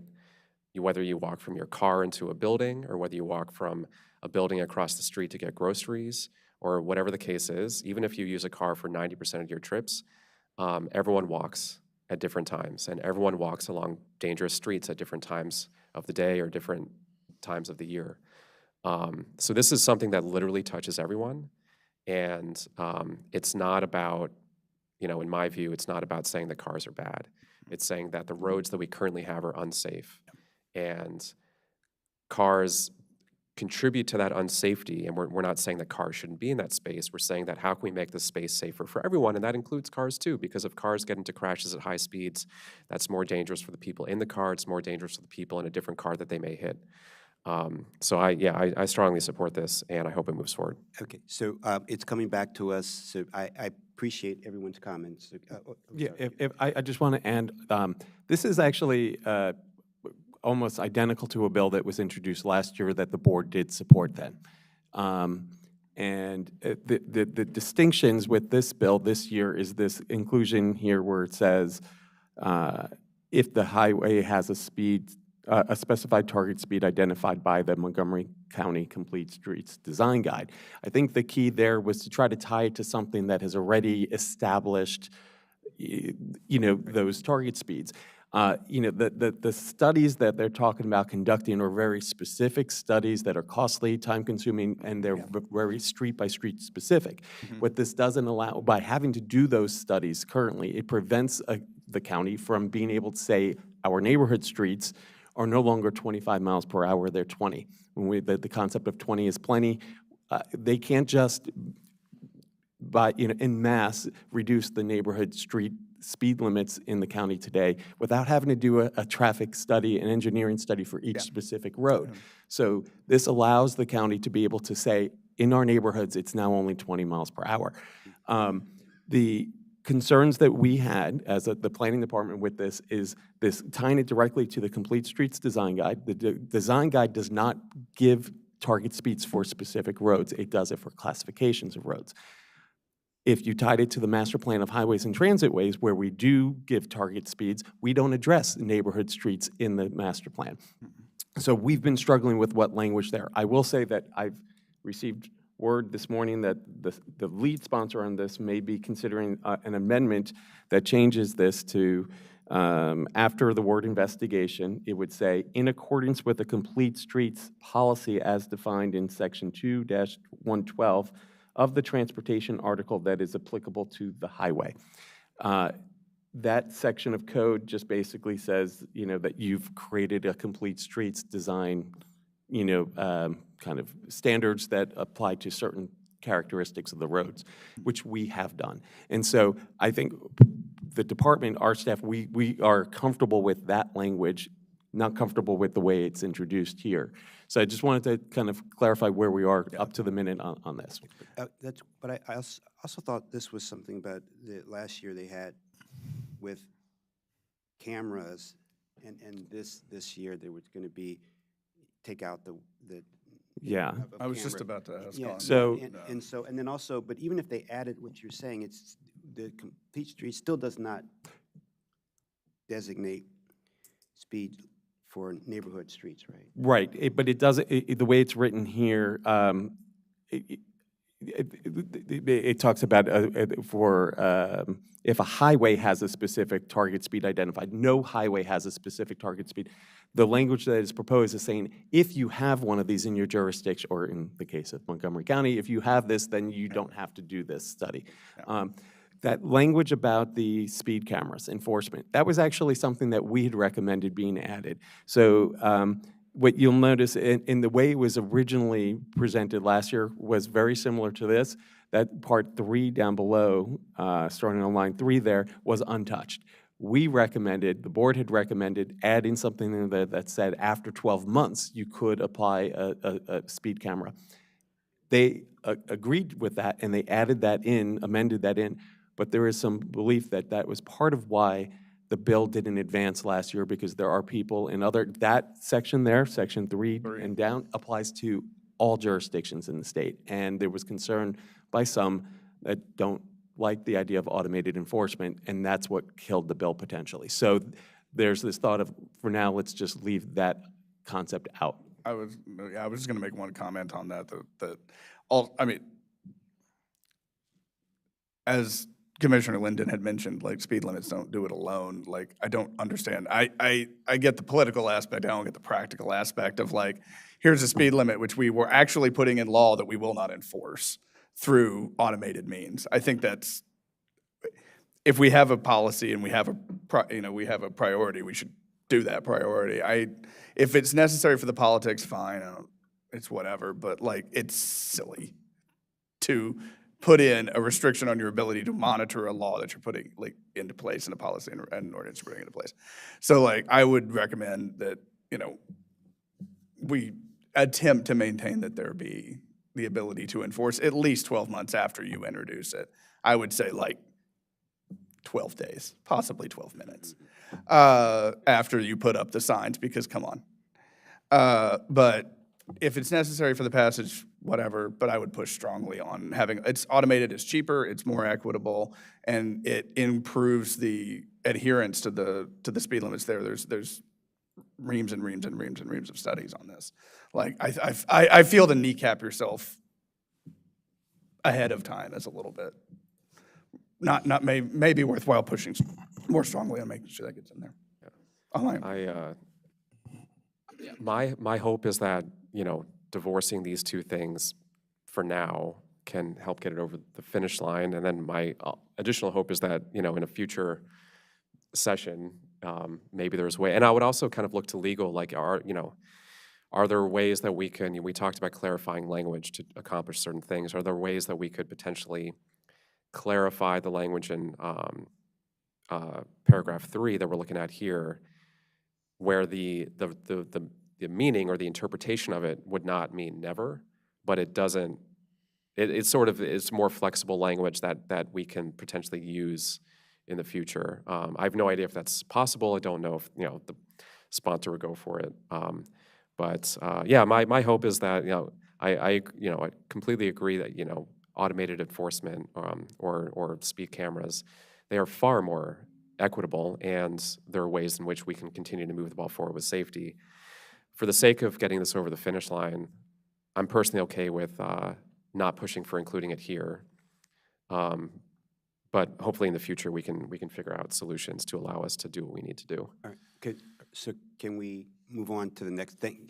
We have I think we have a sense of where people are. Yes. Okay. Okay, thank you. Next, we have the prohibited restrictions on use for ADUs. This is a repeat from last year. You may recall. So this issue is, it's a matter of policy versus private covenants. So, if the county determines that ADUs should be easier to build and easier to include in a single family home, and the HOA, in which that home is a member, decides, no, we don't like ADUs, we're going to prohibit them. This would make that prohibition void. Basically, if the county has a policy, the county has a law, that would trump any HOA prohibition for ADUs. We are still looking at this bill. We know that last year we did support it with amendments. Last year also, there were a number of constituent groups that did oppose the bill. So we want to take some time to look at what their comments were and what their concerns were. And we want to do some more work on this bill. Certainly we'll be monitoring it for any proposed amendments that the sponsor might be entertaining. And we just want to get back to you with some additional information and recommendations once we are able to do that. Any questions? None seen. We'll move forward to the next one. Okay, and the last bill is State Highway Administration, Montgomery County Streetscapes Design Approval and Permitting. So this bill would actually allow or require the county to be responsible for approvals and permitting relating to streetscape design decisions on or adjacent to state highways, or in proximity where you have a subdivision that's in proximity to a state highway that abuts a state highway. The streets within it would be subject to the authority in terms of design of the streetscape. That authority would go to the county. Now, this is interesting because it's the county that would be getting this authority and also having to exercise it. So it doesn't directly implicate us, but both of our counties, both Montgomery and Prince George's, although this only applies in Montgomery, we have a good number, a good number of state highways throughout the county, and so we're not really sure what kind of impact this would have, and so we want to take more time to look at it. and discuss it with our partners at the county, because they may or may not want all of this responsibility. It's not clear that they do or they don't. And we just need a bit more time with this one to really figure out how this really impacts what we do and how we do it with subdivision and site plans, et cetera. Any So, questions? yeah, I have a question. That means that this is just permitting, or does it mean maintenance and also planting would come, the cost of it would come to the county? I'm not sure exactly what would be the additional cost. Is it just the permitting, or is it maintenance and also implementation? Well, it says that it's decisions related to lighting and street trees. It says approvals and permitting related to streetscape decisions. So it's not necessarily putting in the streetscape, it's approving the street trees and how far apart they have to be and how far they can be from, you know, the sort of where the sidewalk begins and where the curb begins, that sort of thing. You know, so it's the design of the streetscape. You know, this sponsor is saying that responsibility should go to the county as opposed to state highway. Yep. Yeah, Ms. Board, who wants this to happen? I'm just like, who was the sponsor again? The sponsor is Delegate Kaufman, co-sponsored by Shetty, Wims, and Ziegler. So we haven't, as far as I know, we haven't reached out to Delegate Kaufman yet to talk about this.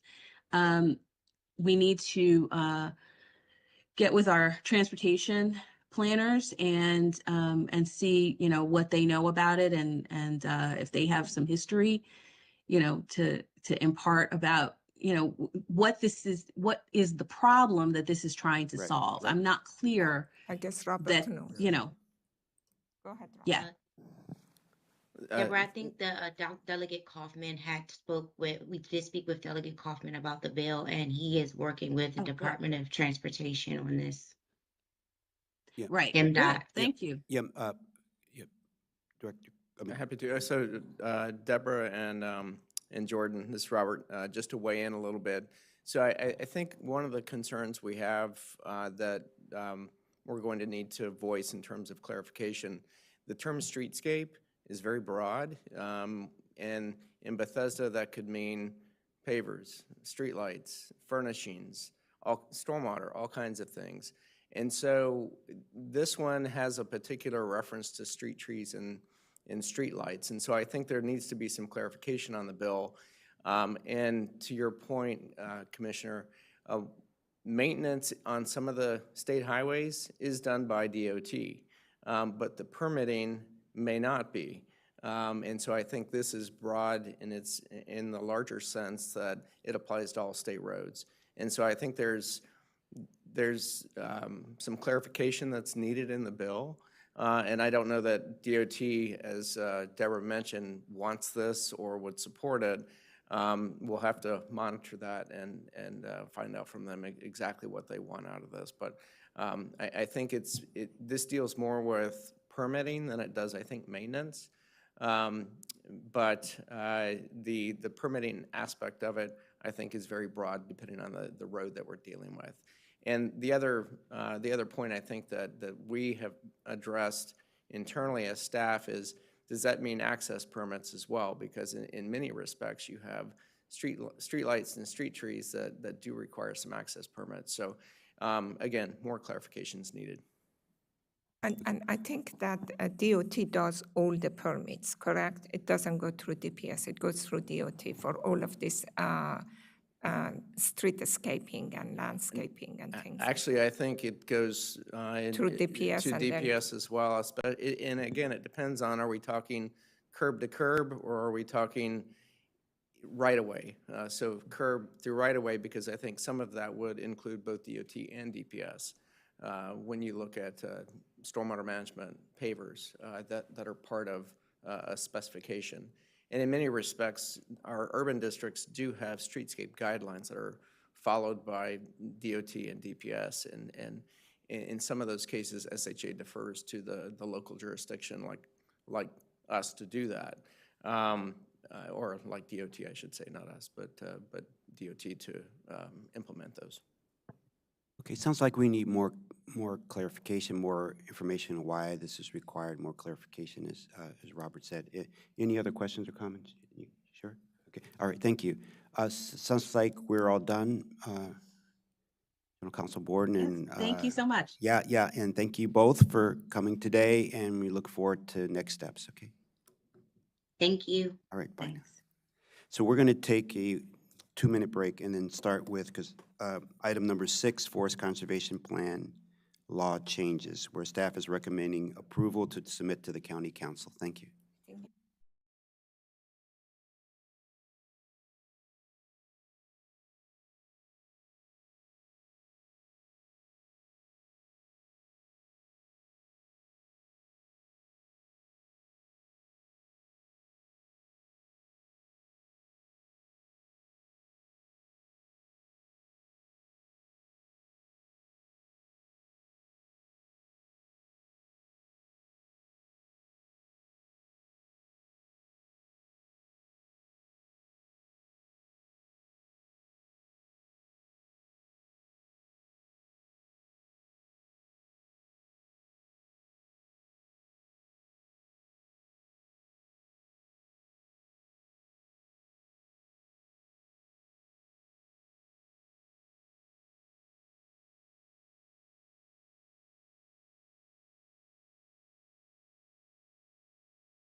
Good morning. We're back, and on item number 6, forest conservation law changes, where planning staff will give us an update and on changes that they recommend putting in place and transmitting to the county council. This morning, we have Christina Sorrento and Ms. Kelsey Desmond presenting. Welcome. Good morning, Christina Sorrento, Chief of the Intake and Regulatory Coordination Division.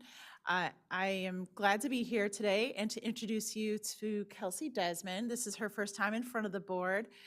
She is somewhat new to us, not so new anymore, but she is on our Reforest Montgomery team. They do a lot of the work with planting trees throughout Montgomery County and forest. And we also are responsible for administering the forest conservation law. And so Kelsey is going to go over the forest conservation law amendments that we are proposing and we would like the board to recommend. The amendments, as Kelsey will highlight, are mostly changes due to changes that were made at the state law. So we just need to update our law to comply with the state law, and then just some minor corrections. So I will turn it over to Kelsey to walk you through. Thanks, Christina. Good morning. Thank you, Chair and Commissioners, for your time and attention. As Christina mentioned, my name is Kelsey Desmond. I am the Forest Conservation Planner 3, and I'd like to present the proposed changes to the Forest Conservation Law, also known as Chapter 22A. So a bit of context about why we're coming forward today to present these changes. As Christina mentioned, in July of this year, Senate Bill 0526 became effective statewide, and our proposed changes incorporate changes to the state law and as well as provide clarifying language from staff suggestions. So you'll hear me say clarify, clarifying language, align a lot today. So these changes either comply with the state law or were suggested by staff. And while these changes are relatively minor, there are some somewhat urgent topics that we would go over today. The first would be solar photovoltaic facilities. Next, we'll talk about changes to tree save plans. We also have Maryland Senate Bill retention areas, so there are additions to priority retention areas and replanting areas. There is reinstatement of existing forest bank. We have an addition of a new plan type, mixed income community plan from our zoning chapter. And then finally, we have, along with these changes, we have new definitions and clarifying language, as well as some corresponding changes to the regulations. I'd like to start with the law changes, and I will go sequentially through the law section by section. However, there are some changes that affect a couple of sections, so I'll refer to a couple sections at a time at points. Please do ask questions if you have them. The first section that has changes to incorporate is our definitions section. There are 3 new definitions we will add to the law. The first is that new plan type, mixed income community plan. The definition is verbatim from Chapter 59, so we've taken the definition from the zoning code. The second definition is solar photovoltaic facility, and this is a definition we wrote, and I'll go into the next slide how we arrived at this definition. And the final change is to the definition for tree. We've added a caliper inch measurement to this definition, and this is to align with other definitions in the law. So as I mentioned, I wanted to go more into depth about the change for solar photovoltaic facility. And this definition comes from the fact that there is a new provision in the state law that says that solar photovoltaic facilities may not be subject to afforestation requirements. This provision I'll go more into depth later on in the presentation. However, I did want to note that this facility was added to the law. However, there was no explicit definition for solar photovoltaic facility. As I was doing research, I saw a solar collection system, we saw facility, we saw solar photovoltaic, but not these 3 words together. And so, I see, do you have a question? Oh, I'm sorry, I didn't mean to interrupt. You, just making intent eye contact, cool. So we see these, this definition added to the law. We wanted to make sure that our definition corresponded to the law. Can I interrupt now just for a yeah, quick second? Please. I'm so sorry. Yes. Eye contact. Just a clarifying question. Sure. It mentions afforestation, but are they subject to reforestation They are, yes. still? Okay, so Yeah. it's making that distinction. Yes. Okay, And actually, that is a change that I'll go over later. It's a great question. okay, got Yeah. it. Thanks. So, yeah, I'll leave you with that cliffhanger. So we consulted the Maryland Department of Planning's Solar Siting Guide, the Electric Code, and International Code Council. And none of these had the explicit definition that we were looking for the facilities themselves. However, in the Solar Siting Guide, we did see a definition for utility scale facilities, which was anything at or larger than 2 megawatts. To give you a sense of how large that would be, on average, an area of land that produces 1 megawatt of energy needs 7 acres of land. So we're seeing an average size of 14 acres for a facility that produces 2 megawatts. And then the last part of the definition includes a mention of the Public Services Commission. These utility scale projects must go before the Public Services Commission to be approved. So that's how that was included in the definition. We also wanted to note that this is different than rooftop solar, so we wanted to be specific about ground-mounted solar. And finally, to this topic, none of this would be considered a utility since all are owned by a company or private resident, so that it doesn't apply as a public utility in the exemptions.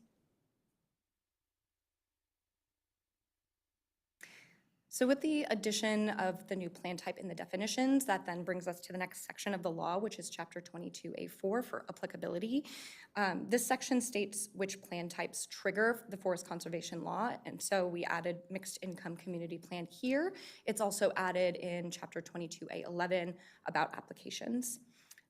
In addition, there is a section at the bottom of 22A4, and we wanted to add some clarifying language so that the stated activity also triggers the applicability of the law. The full language changes are outlined in the staff report, but I also put what it would look like in the transmitted law here. Can you explain how that makes a change if you put mixed income community plan into the forest conservation law? What is the significance of it? Sure. Every time we come up with a new plan type, essentially, we need to just add it into the applicability section for forest conservation law, just saying that if you're coming in with that kind of plan type, that you also need to do a forest conservation plan or an exemption, that the law would apply for that plan type. So it is specific to the plans? I thought that the forest conservation was needed as long as you impact an existing park. It didn't have to be what kind of a planning community you are. As long as you are impacting the forested area, you're required to go through the reforestation. So it depends. It depends. There's multiple ways that the law becomes applicable. One is plan types like this. Another is like a certain amount of grading, a certain amount of forest clearing. You know, there's just certain types of items listed out in the law that trigger the forest conservation law. So if you were to clear forest, but it would be underneath the amount that triggers the forest conservation law, then you wouldn't be coming in here. But if you're grading 5,000 square feet or more, that's going to trigger it. 5,000 square feet or more forest removal, that's going to trigger it. There's certain, so this is just one of the many things that trigger it. But if you, could this plan, just say you didn't include mixed income community plan, would it somehow have been covered anyway when the project comes in for, just, does that make sense? Yeah, so we've been, I mean, any mixed income community plan that comes in right now anyways is required to do a forest conservation law because we know, like, it's essentially a version of like a site plan, which is required to do a forest conservation law. We're just making it very clear that if this plan type, you know, we've added all the newer expedited plan types in there every time we create one, so, yeah. Yeah, just want to work with you, not to have to do more work than you have to by updating every time a new plan type comes up. That was the only reason. If I could jump in quickly on that as well, Allie Myers with the Office of General Counsel. So in part, this is because the state law language for applicability is very general, because it has to apply to all sorts of counties and municipalities and all their different way they name their plan type. So it only says applicability to projects requiring a subdivision plan or sediment control permit. And part of the way we've historically implemented that in county law is by clearly listing out every kind of, plan type, our own nomenclature that it applies to for clarity for an applicant. When they are filing their plan, they can look and see. So every time the council has added one of these new plan types in Chapter 59, the biohealth campus plans, for example, I think that was the most recent one, we've taken the approach of amending 22A to include that for clarity, even though we believe that based on this broad state law applicability language, county forest conservation law would apply, but we like to take the approach of clarity for an applicant.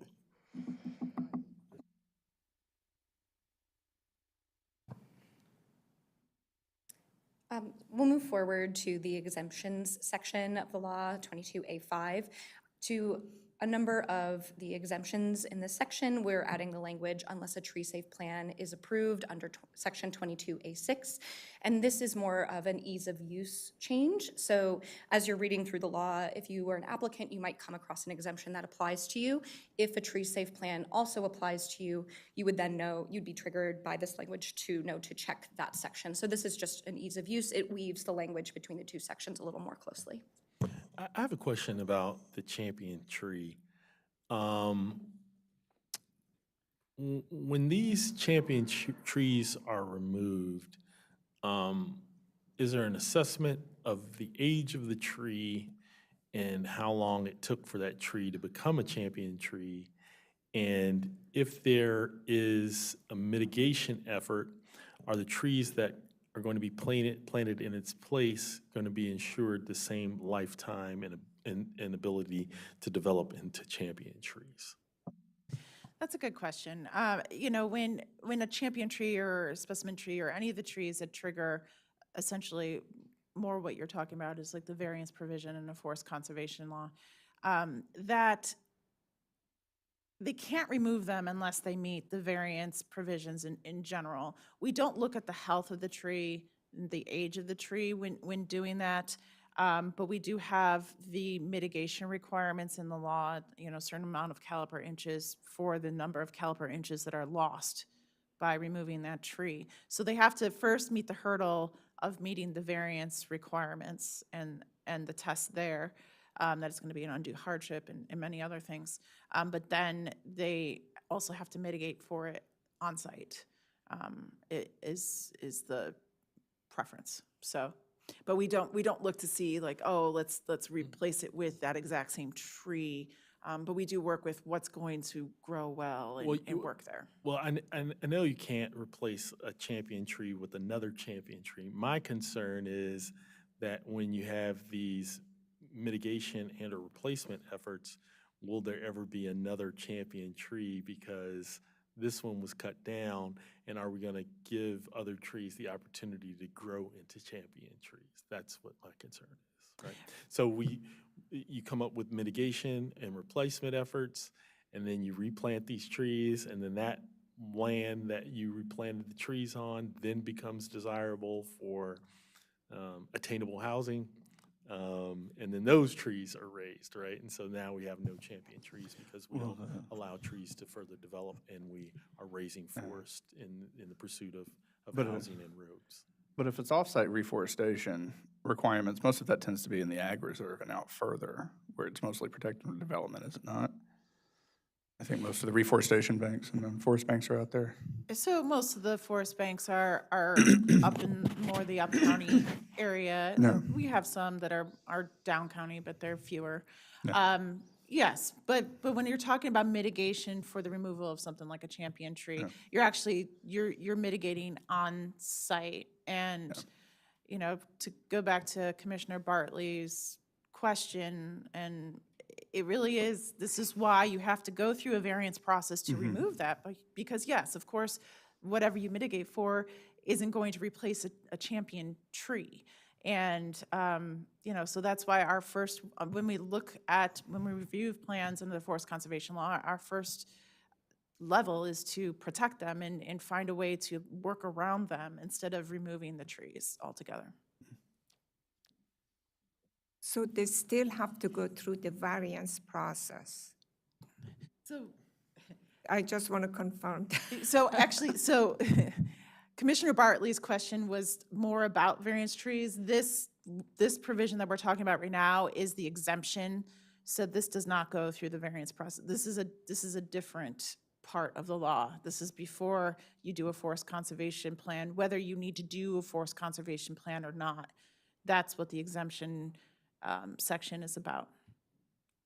So if you meet the certain criteria, you're exempt from doing a forest conservation plan and all the other criteria that come with it. Yeah, it's a little bit confusing. Can I ask you a question from the previous time about the afforestation? Yeah. Okay, I'm sorry, it doesn't come That's out all of right. my... Well, what happens if, and I want to make sure I understand this right, because I'm a little bit concerned the way I'm understanding it. So it says that every 1 megawatt for the solar, you need 7 acres. And if someone wants to remove 7 acres of forest, okay? So we have forest, 7 acres, and there is no space to do the reforestation. So they don't have to do afforestation. So what's gonna happen? If they decide to come and remove the trees and put the solar system there, and there is no place to do reforestation, and state law allows them, says that they are exempt and they don't have to do any afforestation. So that means that they don't have to go somewhere else and do forestation. So that means that we may lose all our forest. I'm concerned if we don't replace it. Sure. We will get to that section to discuss it because it might clarify some things for you. We're not quite there yet in the presentation, but it isn't about reforestation. You can't take down trees, you can't take down forest. It's only about afforestation, which is a little bit of a different. Afforestation is required when you have no trees at all on a site, and the law still says you need to do a certain amount of planting, even if there were no trees to begin with. Is That's that, the difference. okay, I didn't see it that way. Okay, if that's the case, so afforestation is not going to replace, if someone wants to remove 7 acres of forest, they're still on the hook to do some kind of reforestation if it is not available in that site somewhere else. Yes, Okay. that part of the law still very much applies. It's just Okay, the good. afforestation piece. that doesn't. I got a little bit concerned. Okay, I thank you. understand, sure, yeah. And Yeah. I'll emphasize that later too, just so you can see the language yourself as well. Okay, Yeah. thank you. Yep, sure. And the last change in the exemptions, this is a linguistic change, so this is changing the word order. We actually found this in a staff training, Exemption Palooza. We were reading through the exemptions one by one and came across this one, and the underlined phrase was at the beginning, which caused a lot of confusion, so we were proposing to move it to the end. And then in the next section, 22A6 for tree safe plans, there are 3 distinct changes, and I'll walk you through each one by one, slide by slide. The first one is relatively straightforward. It's changing the conditional tense that was in the law to directive. So we have our shoulds, woulds, and coulds is the conditional. And you can see here there's is exempt is the directive and impacts a specimen or champion tree. So that'd be the first change. The second change is to remove significant trees from tree safe plans. This addition came in the 2020 cycle of law changes. Since that time, it's become evident that adding significant trees to the section was inconsistent with the variance provision of the law, and that the variance provision does not require mitigation for significant trees. So we propose to remove significant trees from this section and to rely on variance trees which protect trees that are 30 inches or greater in diameter. The trees are protected are also champion and specimen trees.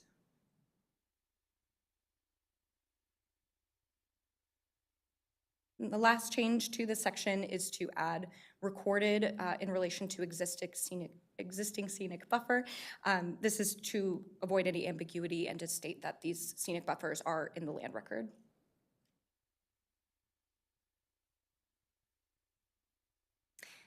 The next section with changes is our Chapter 22A11 regarding application, along with the addition of mixed income community plans. You can see it underlined with other plan types. There's a requirement that an applicant must receive authorization from the owner of a property to submit an application. This is already included in our application materials, but we just wanted to state it clearly in the law as well. And then the next change is clarifying that the planning board approves preliminary forest conservation plans for a development plan or a floating zone plan, and this is consistent with current practice.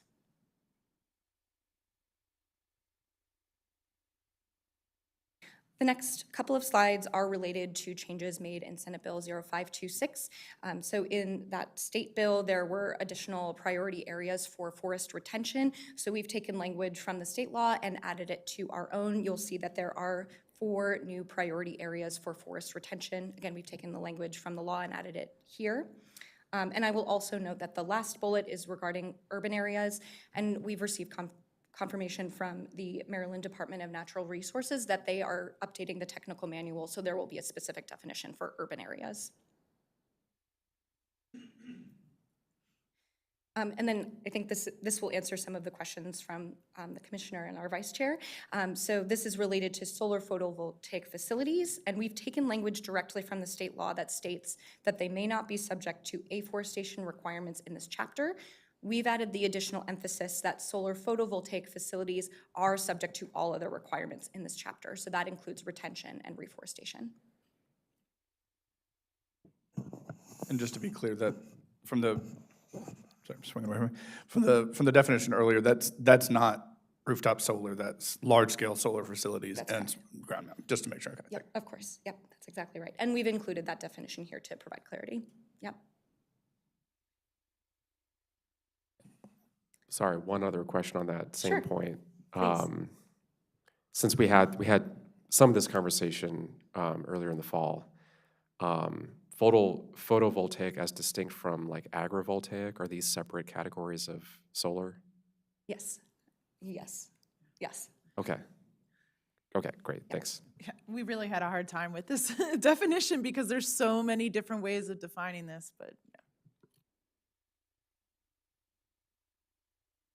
And then the final change to this section regarding priority areas, the Maryland state law added new areas for priority for replacement planting in afforestation and reforestation areas. We've added 2 categories, environmental buffers and adjacent forest buffers, to make sure that our language mirrors the state law.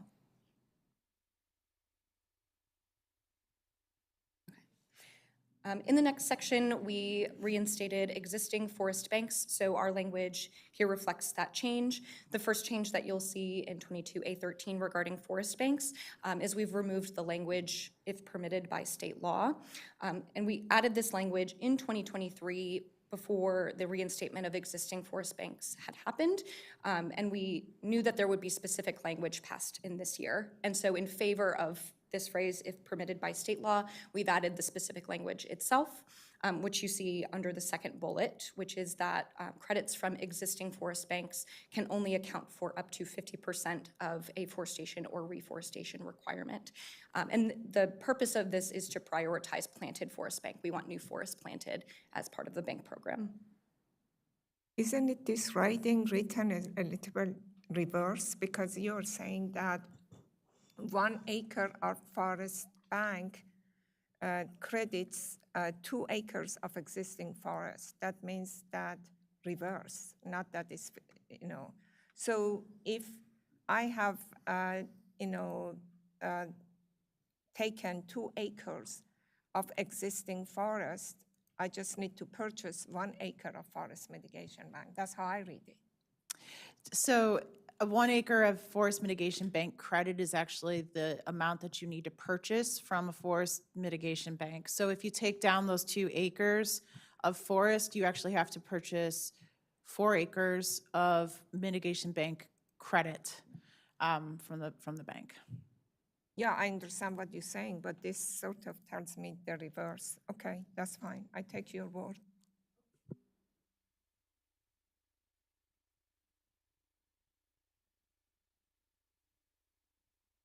The final change in the law itself is under a section regarding inspections.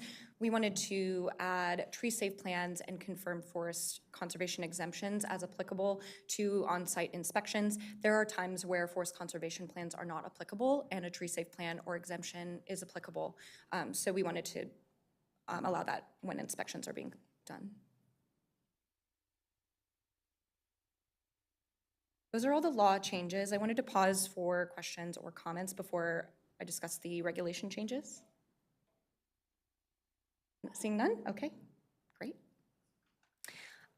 The first change to the regulations we propose is to add that mixed income community plan to the definition section and the application subsection of the regulations. I want to note for the record that the plan type is not currently in the regulations change under applicant. So I had included mixed income community plan as its own definition, and then I had written it under regulated activity, but it's not currently an applicant. So if these changes are approved, that will be correctly transmitted to the law, or to the regulations rather. And conversely, the second bullet is not in the staff report, but it is in the regulations changes. So just wanted to note that discrepancy there. And related to priorities for retention, along with the areas added to the law, we have added the same retention areas to the regulations. I will note that there's actually a slight difference in the change to the law as to the regulation. The regulations already included forest hosting interior dwelling species, so we don't have to add that because it's already there. So in the regulations, there are instead 3 additional priority areas for retention.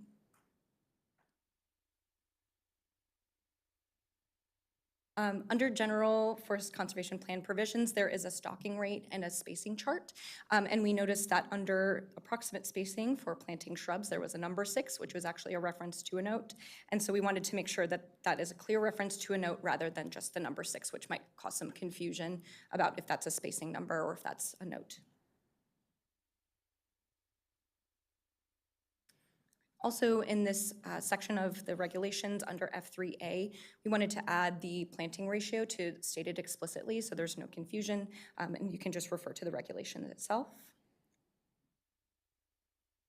I think our final change to the regulations is to mirror the change in the law of removing significant trees in relation to tree-safe plans, but we have also added language about replacing tree stands in existing scenic forests.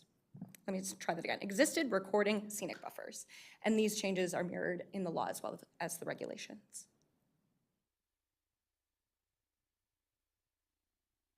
And those are all of the changes. Our recommendation is to approve and transmit these changes to the County Council. And thank you again for your time and attention. I really appreciate it and making this my first time in front of the board relatively painless. So thank you so much. Yeah, thank you. Thank you for presenting. You presented well. Just one last question based on what Vice Chair had mentioned. So you said that for every acre or forest you disturb, you have to purchase 2 bank credits? I'm just trying to think how you have to. Let me see if I can. Go back to that. Yeah, it's Yep. in the. Yeah.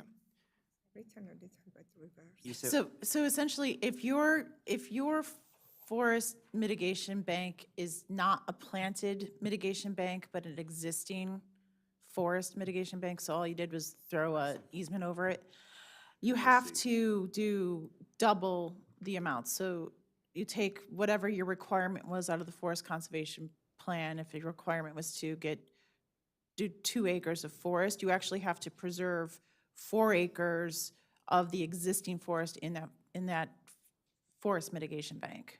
Okay. This is about easements here. Yeah. Yes. Yeah, each forest bank is protected by a forest conservation easement, a Category 1. Okay. What if it's, so all the banks are existing, but sometimes you just get a land and you start planting them.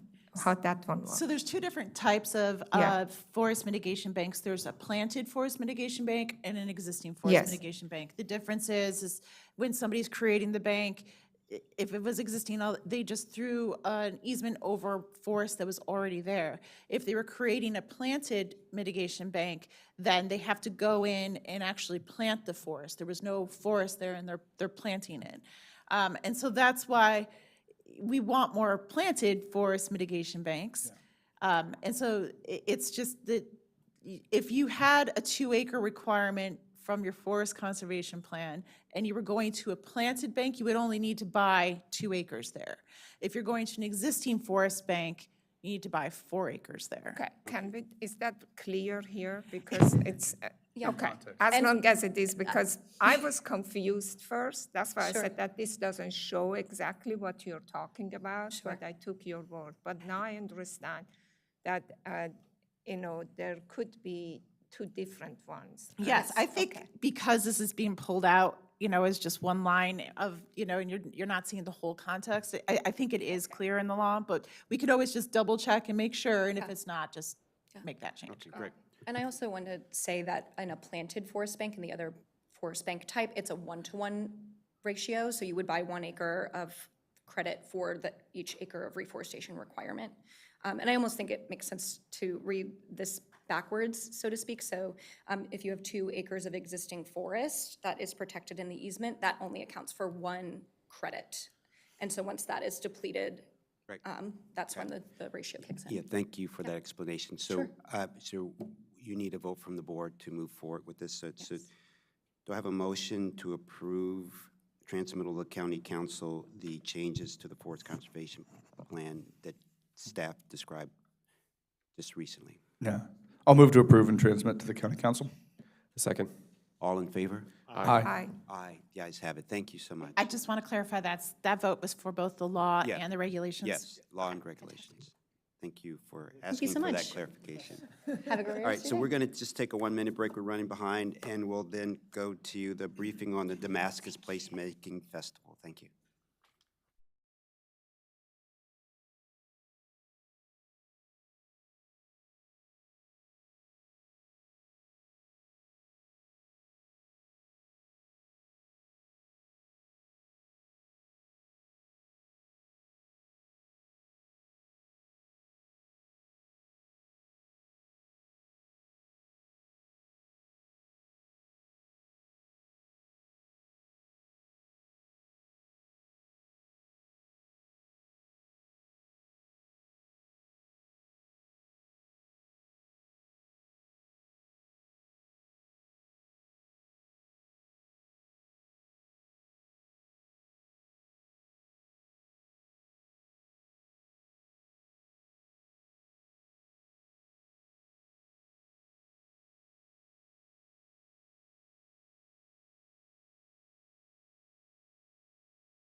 Good morning. We're on item number 7, briefing on the Damascus Placemaking Festival that happened recently. Audrey Vogel of the Planning Department will be presenting this morning. It was just a wonderful event, and we look forward to your recap. Thank you. Thank you. Good morning, everyone.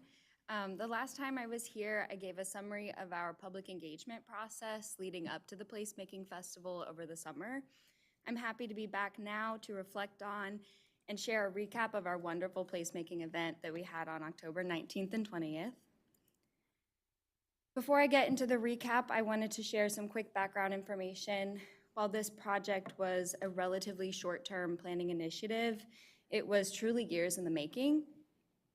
The Damascus Lions Club, among others in the community, have been vocal for a long time now about wanting change and revitalization in their Main Street core. Further, the 2006 Damascus Master Plan provides a vision and recommendations for a walkable, human-scale, mixed-use town center in this area. The two photos in the middle are from the stakeholder site visit meeting that we had in May at the start of the project. We had partners from the Chamber of Commerce, the Damascus Lions Club, and several of those other agencies listed on the screen. There were over a dozen folks gathering to brainstorm about what's possible for Main Street and how to best demonstrate the recommendations from the master plan. About a month later, we had our community kickoff meeting where over 100 people packed the high school to learn about the project and shared their ideas for a future vision for Main Street. This word cloud highlights what we heard during that meeting, and what comes up the most are really these standard amenities that you would expect in a vibrant and walkable town center streetscape. The Druid Theater is also very front and center in this community's vision for Main Street.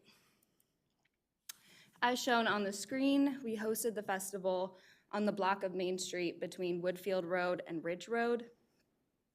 This block has the good bones of a traditional Main Street corridor with several cherished local businesses and that historic theater property. Closing the entire block was ambitious and challenging, but we felt that it was a full street closure would be the most impactful setting for this type of placemaking event. And we also felt that it would be the safest for pedestrians and visitors. This involved a rigorous permitting process with the State Highway Administration and continuous collaboration with Montgomery County Police Department. The block is approximately 700 feet long, which is similar to the length of 2 football fields. I'm now going to share the recap video that the Communications Division created to really highlight this one-of-a-kind event on October 19th and 20th.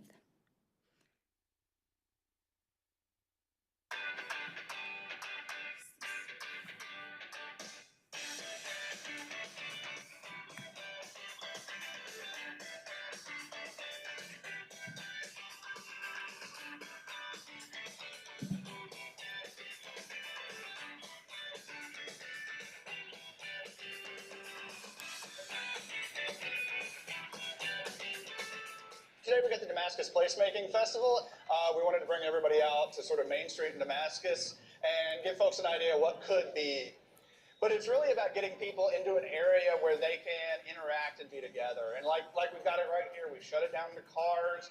We put out fun and games and painting, and we've brought businesses in to sell their stuff, and we brought music out for everybody to have a good time. And that's to give people an idea of what can be when we sort of design for people to sort of get out and be able to interact with one another. Damascus is very much a traditional Main Street corridor and is proud of that history and wants to take that to its next level, but wants to do so with its own brand and its own stamp. So this is sort of a start of that in allowing the community to raise their voices for what they'd like to see.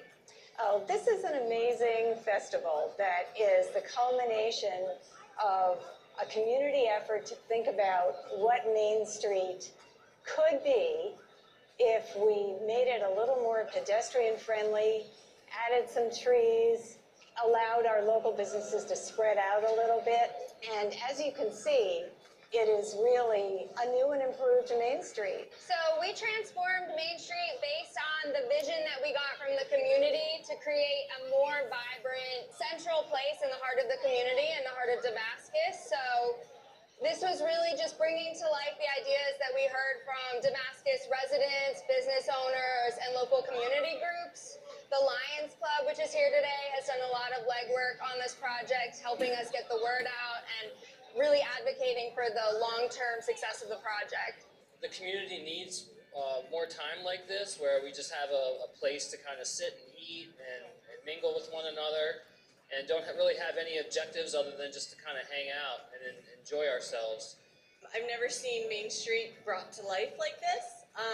It was really awesome to see all the local people come out and show up, and it really makes it feel like a great community atmosphere.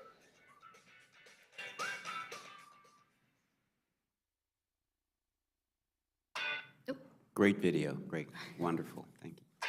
Oh, sorry. There was like 20 seconds toward the beginning that could have been cut out, but that's fine, that's all right. Well, No, it really no, does. You did a great job. I love it. It really does a great job highlighting how much fun the weekend was. It really was beautiful weather, and our efforts to transform Main Street were so well received. By the numbers, our Main Street transformation included 2,500 linear feet of chalk pavement art, 190 feet of pennant flag banners in Damascus colors, 28 trees and 180 potted plants, a 150-foot-long bike lane, 10 wooden constructed benches, a 250-square-foot mural with 11 gallons of paint, and this was a total transformation of about 40,000 square feet of roadway and parking areas.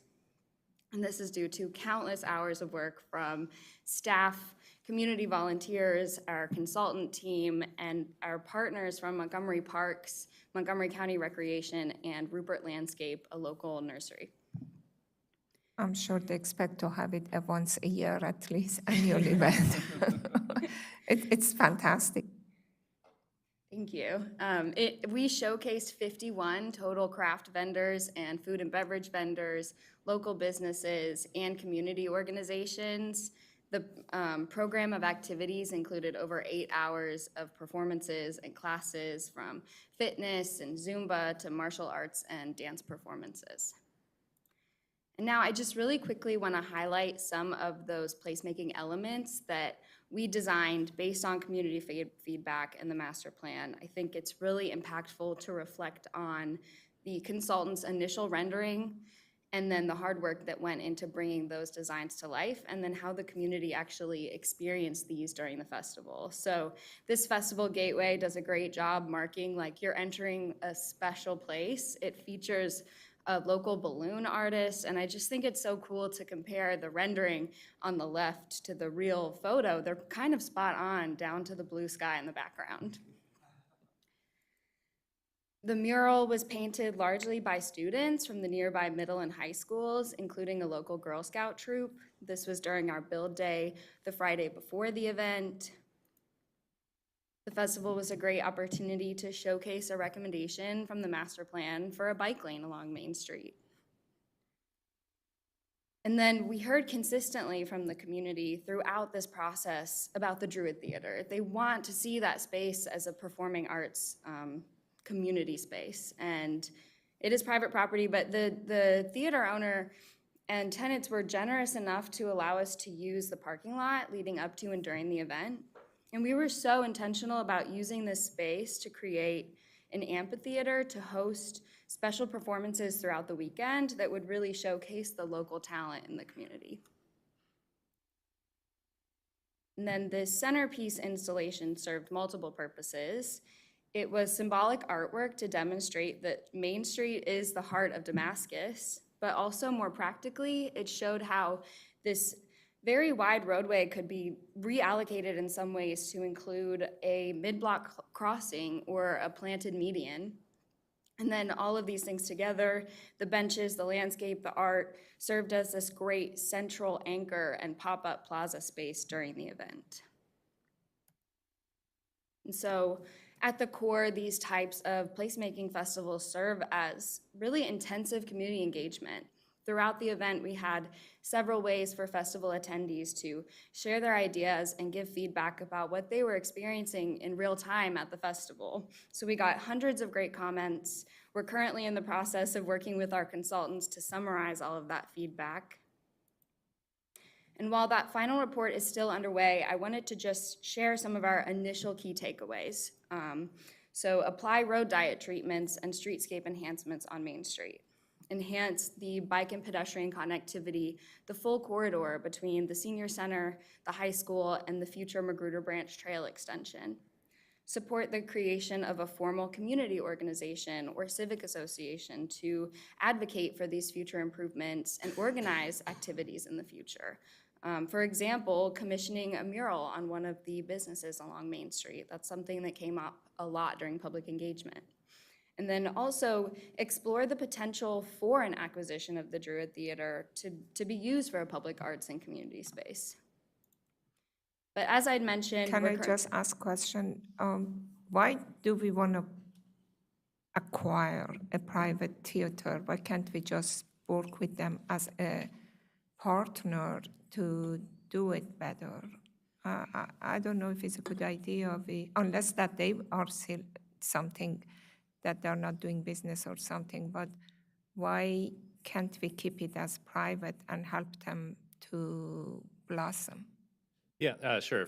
Again, Patrick Butler, just want to say that would have been our preference for the last 10, 20 years as the plan has sat, largely not moving forward. And so we're looking at some creative ways to infuse some energy into implementation of this plan.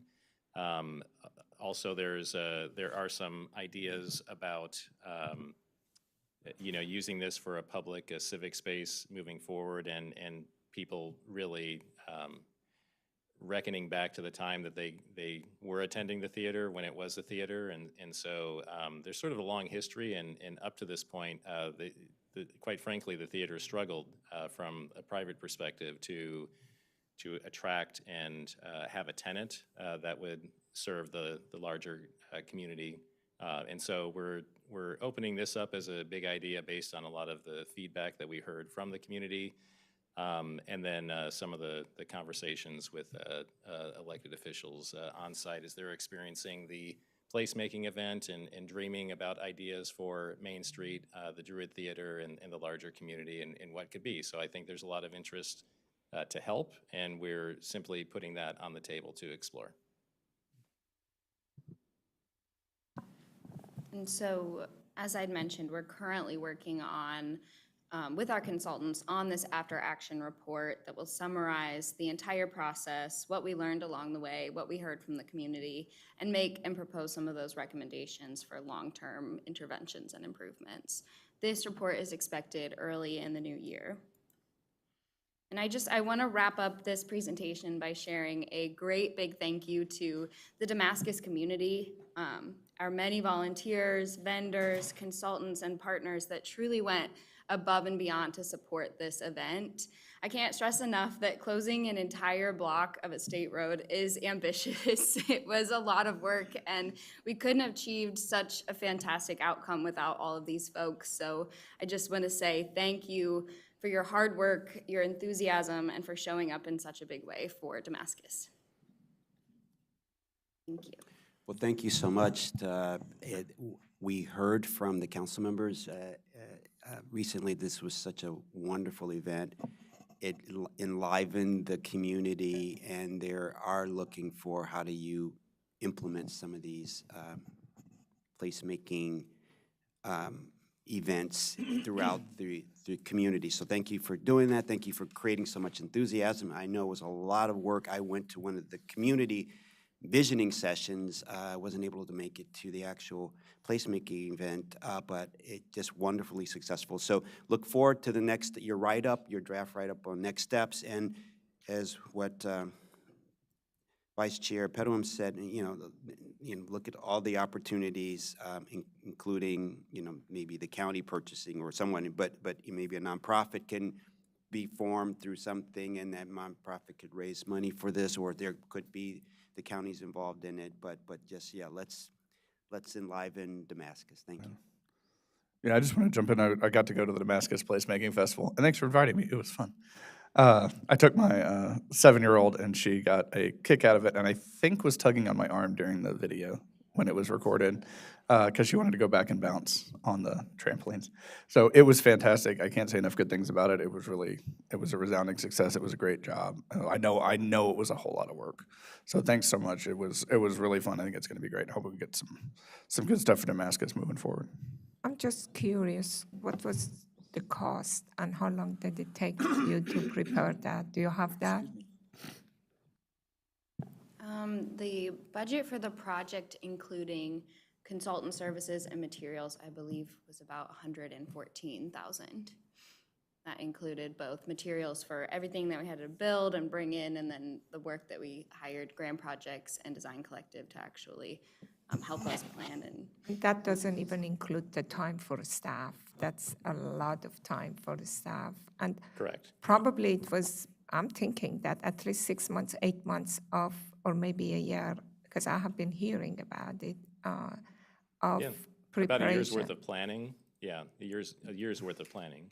Yeah, so it's fantastic that we are doing. I'm just thinking that maybe, I do not know, I know that you have put all of those partners to do that, but I'm thinking that if there are other ways that we could partner with more businesses and with more county and municipalities, that they could take some of the share of the work, that the cost would be less, that we can do more. That's important, because if it gets time consuming and on your limited budget, I know that we did ask for some budget to do more. These are fantastic, but it's not going to happen if it gets prohibitively costly. It gets costly. And I could see why, because it was amazing. It shows the time and the money that went into it to create that. But we want more of this, but if there are ways that we could make it that to be less costly, that we can do more, it's just a challenge that I am just putting on the table. Sure. Okay? I don't know if it's possible. Oh, no, you're preaching to the choir. So we've we've learned this lesson as we've gone along. We've gotten better at putting on these events. For instance, at Prince George's County has a whole division, a section that does this. And so the divisions themselves are taking this on currently in addition to their work program. And so I know we have a placemaking program that is really becoming much more robust. We have a request this year for another position to help with that. And so, we're not doing this by ourselves. Again, this is the perfect slide to be on. Our Parks Department, Recreation Department, Rupert and many others help to bring these events to life. But part of this is also trying to train, educate our local communities to be able to do this for themselves. So I know you were joking earlier about, this is the first one. Literally in the middle of this festival on stage, someone said this is the first annual Damascus Placemaking Festival. We hope that's true, honestly, but we will not likely be the ones doing this, the next iteration of this, but we do want to work with the community if they want to, host this for themselves in the future, to organize them and give them the playbook on how to achieve this. So I have a suggestion. I don't know if you're doing it or not. Park Activation Unit, okay? Because we had a lot of a struggle. It was under me, and now it has moved to the operation. So they do very much things like this, okay? So you may want to partner with the Park Activation, because what they have done now, they have bought a trailer. And because they do all of these activations in different places. So you may want to work with them, because a lot of things that you built here could be reused, okay? I hope that you make things that it could be reused. Maybe you could paint it, maybe you could make some changes that it could be reused. And park staff, they have the carpenters and the sign makers and a lot of people that it could be done in-house, that it could be probably cheaper, or, I'm still that probably we have to pay for them. But this is something, I don't know, nobody from park is here to see that if that is an opportunity that we could do, because now they have expanded the park. We started the park activation and now it's expanded and is getting a big operation in the parks department. You may want to piggyback with that operation to bring the cost down. Yeah, and I'll just add too, some of the things that we did bring in for the festival came from Parks Activation. That giant chessboard that you saw, they loaned us trash receptacles. The Parks Department, and just, I'll take a moment, like, it was a really literal heavy lift for them in terms of transporting materials. We have reused items that we store out at Owens Park. So they were bringing actual stuff from several parts in the county, and we couldn't have transformed the street. It was so much space that we were transforming. We actually relied pretty heavily on their resources and time. So thank you so much, Montgomery Parks. Yeah, Don Ziegler for the record. In Parks, they brought 4 different trailers from all different parts of the county. And I also want to give a huge shout out to the Department of Recreation as well. They brought the stage, they brought other materials, and a lot of staff to help clean up and set up the street as well. So those 2 departments helped out tremendously. With all of those, still we didn't pay them, huh? We still had to spend that much. So that's something that we need to think about for future. Yeah, so we need to move on, but what I will say is that this placemaking created a lot of goodwill within the county,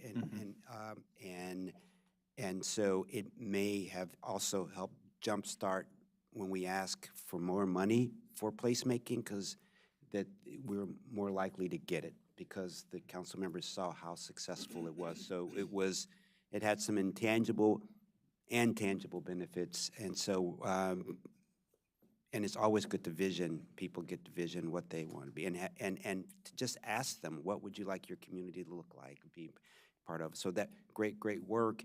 And so we're going to take a 3-minute break and then start with item number 9, 923 Gist Avenue, Blair Section 1 subdivision waiver number SRW 2025-01, where staff is recommending approval with conditions. Thank you.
Good afternoon. We're on item number 923 Gist Avenue, subdivision waiver number SRW 2025-01, where staff is recommending approval with conditions. And this afternoon, we have Grace Bogdan presenting from the planning staff. Welcome.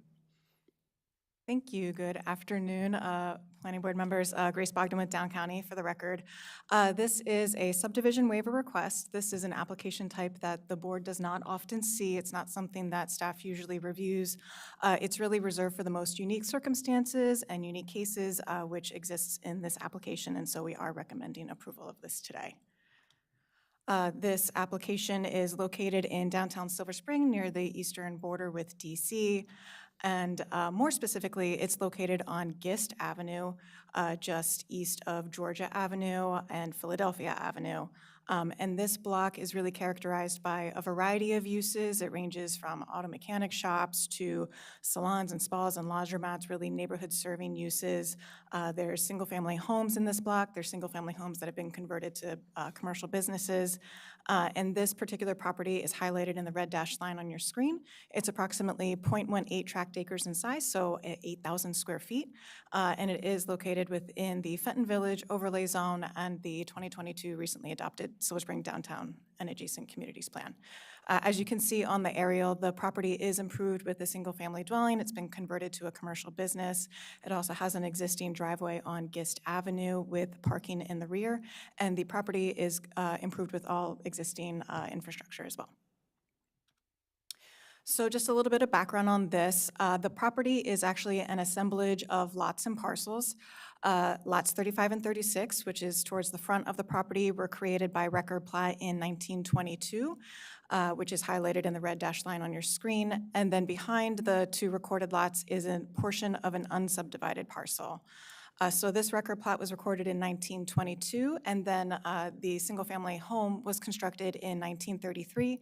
And if you can imagine a square within a square here, the house was constructed over these interior record lot lines. And so over the years, the property has transferred ownership several times with the same legal description. We dated it back to 1954, and that's record lots 35 and 36 and a portion of the unsubdivided parcel in the rear. And then it was converted to commercial use. So today, the applicant is requesting a waiver of the subdivision ordinance, section 50.82C1, which requires a preliminary plan approval prior to recordation of plat.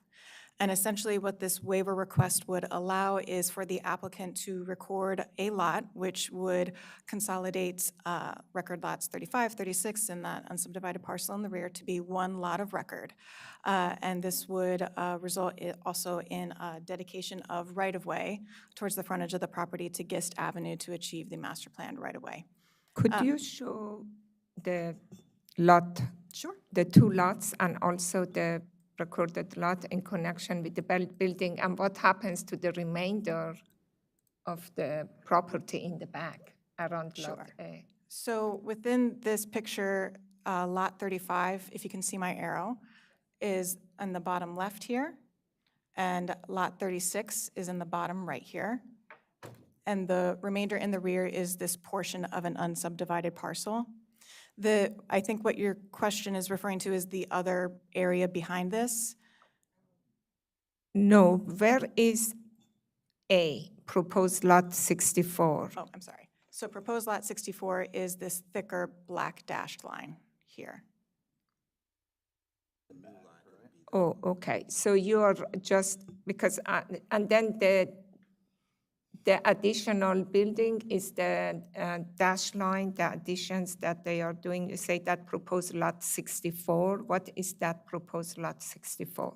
This box here is really just framing the label. It's not showing the addition. This image does not show the addition. Oh, that was my confusion. I was thinking that that was another lot. I said, what did you put the lot there? My apologies, but the addition would generally be within this area. Oh, I got it. Okay, thank you. Sure. Well, and so getting to your point, essentially what this waiver request would do is allow the applicant, who is a small business owner, to move forward with a building permit, which is currently under review with the Department of Permitting Services. a building permit cannot be issued for projects that would result in a structure going over a lot line. So essentially, this would create the one lot of record, allowing the structure and the proposed addition to be located within that lot. So section 50.9 of the subdivision ordinance allows the board to grant waivers from any section of Chapter 50. To grant a waiver, the applicant must submit this request in writing with justification, and this must be reviewed by the Development Review Committee prior to planning board consideration. In this case, the applicant did submit the request in October, and it was reviewed by the various agencies in DRC, and those recommendations have been incorporated in the staff report. And to approve a waiver request, the planning board must make the following findings. The first of which is, due to practical difficulty or unusual circumstances of a plan, the application of a specific requirement of the chapter is not needed to ensure the public health, safety, and general welfare. And so in this instance, the waiver request is based on the practical difficulty of the existing layout and the physical structures on site having existed in this condition for quite some time, since the early 1930s. This property does not fit under any of the criteria in Chapter 50 for minor subdivisions or administrative subdivisions that would typically expedite the process for record plat. Typically, these criteria are reserved for residential properties, residential uses. This, again, is a commercial use and a commercially zoned property. So otherwise, a full preliminary plan would be required. However, there's no physical improvements or public infrastructure necessary that would otherwise be required from a full preliminary plan review to ensure that public health, safety, and general welfare will be met here. The second finding is that the intent of the requirement is still met. Here, the intent is still being met as the request was reviewed by the various agencies in DRC. Many of those agencies responded that there's no further review required based on the level of development. We did receive a letter recommending approval from MCDOT, Montgomery County Department of Transportation, with the recommendation that the master planned right-of-way be dedicated along Gist Avenue, which the applicant is proposing. And in this case, a record plat is still going to be recorded, making sure that one lot of record is being shown. And then the waiver is the minimum necessary to provide relief from the requirements. The minimum requirements are being this is the minimum necessary because a record plat, again, will still be recorded, and that will conform to the remaining criteria within Chapter 58C for record plat review, and there's no site plan required for this proposed addition. And then lastly, it is consistent with the general plan, as Thrive does encourage complete communities and allowing flexible approaches to making a 15-minute living a reality. This is a small business owner that's proposing neighborhood serving use in an area where public infrastructure already exists. So, with that, the applicant has met all noticing requirements for subdivision waiver requests, and we are recommending approval with conditions. Thank you. Thank you for your presentation. Any questions or comments from the board? No questions. Just want to say I love bump and grind. Glad that they're able to do, or hopefully able to do what they're going to do. Yeah. Great bookstore, good coffee. Yeah.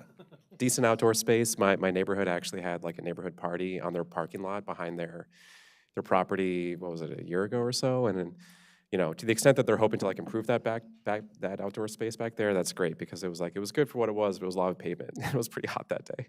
Anyway, great. I'm very happy to support this, and hopefully they can improve their property. Any other questions, comments? Yeah, none said. I wanted just to say I have not been there, but it's important that our businesses are allowed to expand and grow, and we're all about economic development and supporting our small businesses. So I am also in favor of staff's recommendation. Yeah. So none others heard. Do I have a motion for approval of the 923 Gist Avenue subdivision waiver SRW 2025-01 with approval with conditions as stated through the staff? Yeah. I'll move to approve. Second. All in favor? Aye. The ayes have it. 5-0. Thank you so much. We're just going to take a 1-minute break and go with our next item, item number 10, Red Mill Remote ATM Install Site Plan Number 8-2024-0020. Thank you.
Good afternoon. We're on item number 10, Red Mill Remote ATM Install, Site Plan Number 8-2024-0020, where staff is recommending approval with conditions. And this afternoon, we have Mr. Ugo Njeze presenting from the planning staff. Welcome. Good afternoon. For the record, Ugo Njeze with the Up County Planning Division, serving as lead reviewer for the Red Mill Remote ATM Install Site Plan Number 8-2024-0020. The application is to install a standalone ATM machine at an accessory drive-through facility. Staff recommends approval with conditions. The applicant has met all noticing requirements, site posting, notice of application, mailing. The applicant held a community information meeting on February 21st, 2024. Notice of public hearing was mailed by staff, and staff has not received any community correspondence. The subject property is located in the Red Mill Shopping Center northwest of the Moncaster Mill Road and Redland Road intersection. The site and shopping center is zone CRT 0.75, but it abuts an RT 12.5 zone. The Redland Plaza Shopping Center is across the Redland Road, parallel to the Redland Mill Shopping Center parcel. And the subject property is in the 2004 Upper Rock Creek Master Plan area. The site is a 29,089 square foot platted parcel. There's an existing retail and service establishment building, plus existing parking. The parcel is directly accessed from the Moncaster Mill Road. The applicant is proposing a new standalone ATM and a new accessory drive-through south of the existing building. The proposal will remove 11 parking spaces and restripe a portion of the parking lot. There will be improvements to the connectivity between the shared use path on Moncaster Mill Road and the existing shopping center sidewalk with new pedestrian crosswalk striping and an access ramp.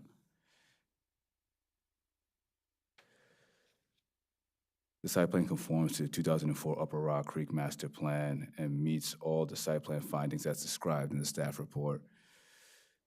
Pursuant to Section 59.7.71B1, the applicant has elected to submit the site plan using the C1 development standards, which were effective on October 29, 2014. The proposed development satisfies all applicable development standards for the C1 zone. And the applicant in the proposal for a standalone ATM facility is a retail service establishment use, which with a drive-through facility, which is a limited use. A retail service establishment is permitted in the CRT zone. Drive-through facilities may be permitted as a limited use in the CRT zone. As discussed in the staff report, the proposed drive-through facility meets all the limited use standards under Section 59-3.5.14E2A, which is the use standards. Staff recommends approval of site plan number 8-2024-0020 with conditions. And that's the end of the presentation, and we open it up for questions if there are any. Thank you for your presentation. Are there any questions, comments from the board? Hearing none, do I have a recommendation to approve the site plan number 8-2024-0020 with conditions as presented by staff? Yeah, I'll move to approve with conditions as presented by staff. Second. All in favor? Aye. Aye, the ayes have it, 5-0. We're going to now go to our item number 11, closed session. According to the Maryland Annotated Code, General Provision Article 3-305B1, to discuss the appointment, employment, assignment, promotion, discipline, demotion, compensation, removal, resignation, or performance evaluation of a appointee, employee, or official over which it has jurisdiction, or any other personal matter that affects one or more specific individuals. The topic to be discussed is director's performance evaluations. Do I have a motion to go into closed session? Move that we go to closed session. Second. All in favor? Aye. Aye. I just want to, when we adjourn, we will adjourn the board meeting after the closed session, so this will, we will now go into closed session, but we will adjourn the board meeting of this morning after the closed session. So thank you so much.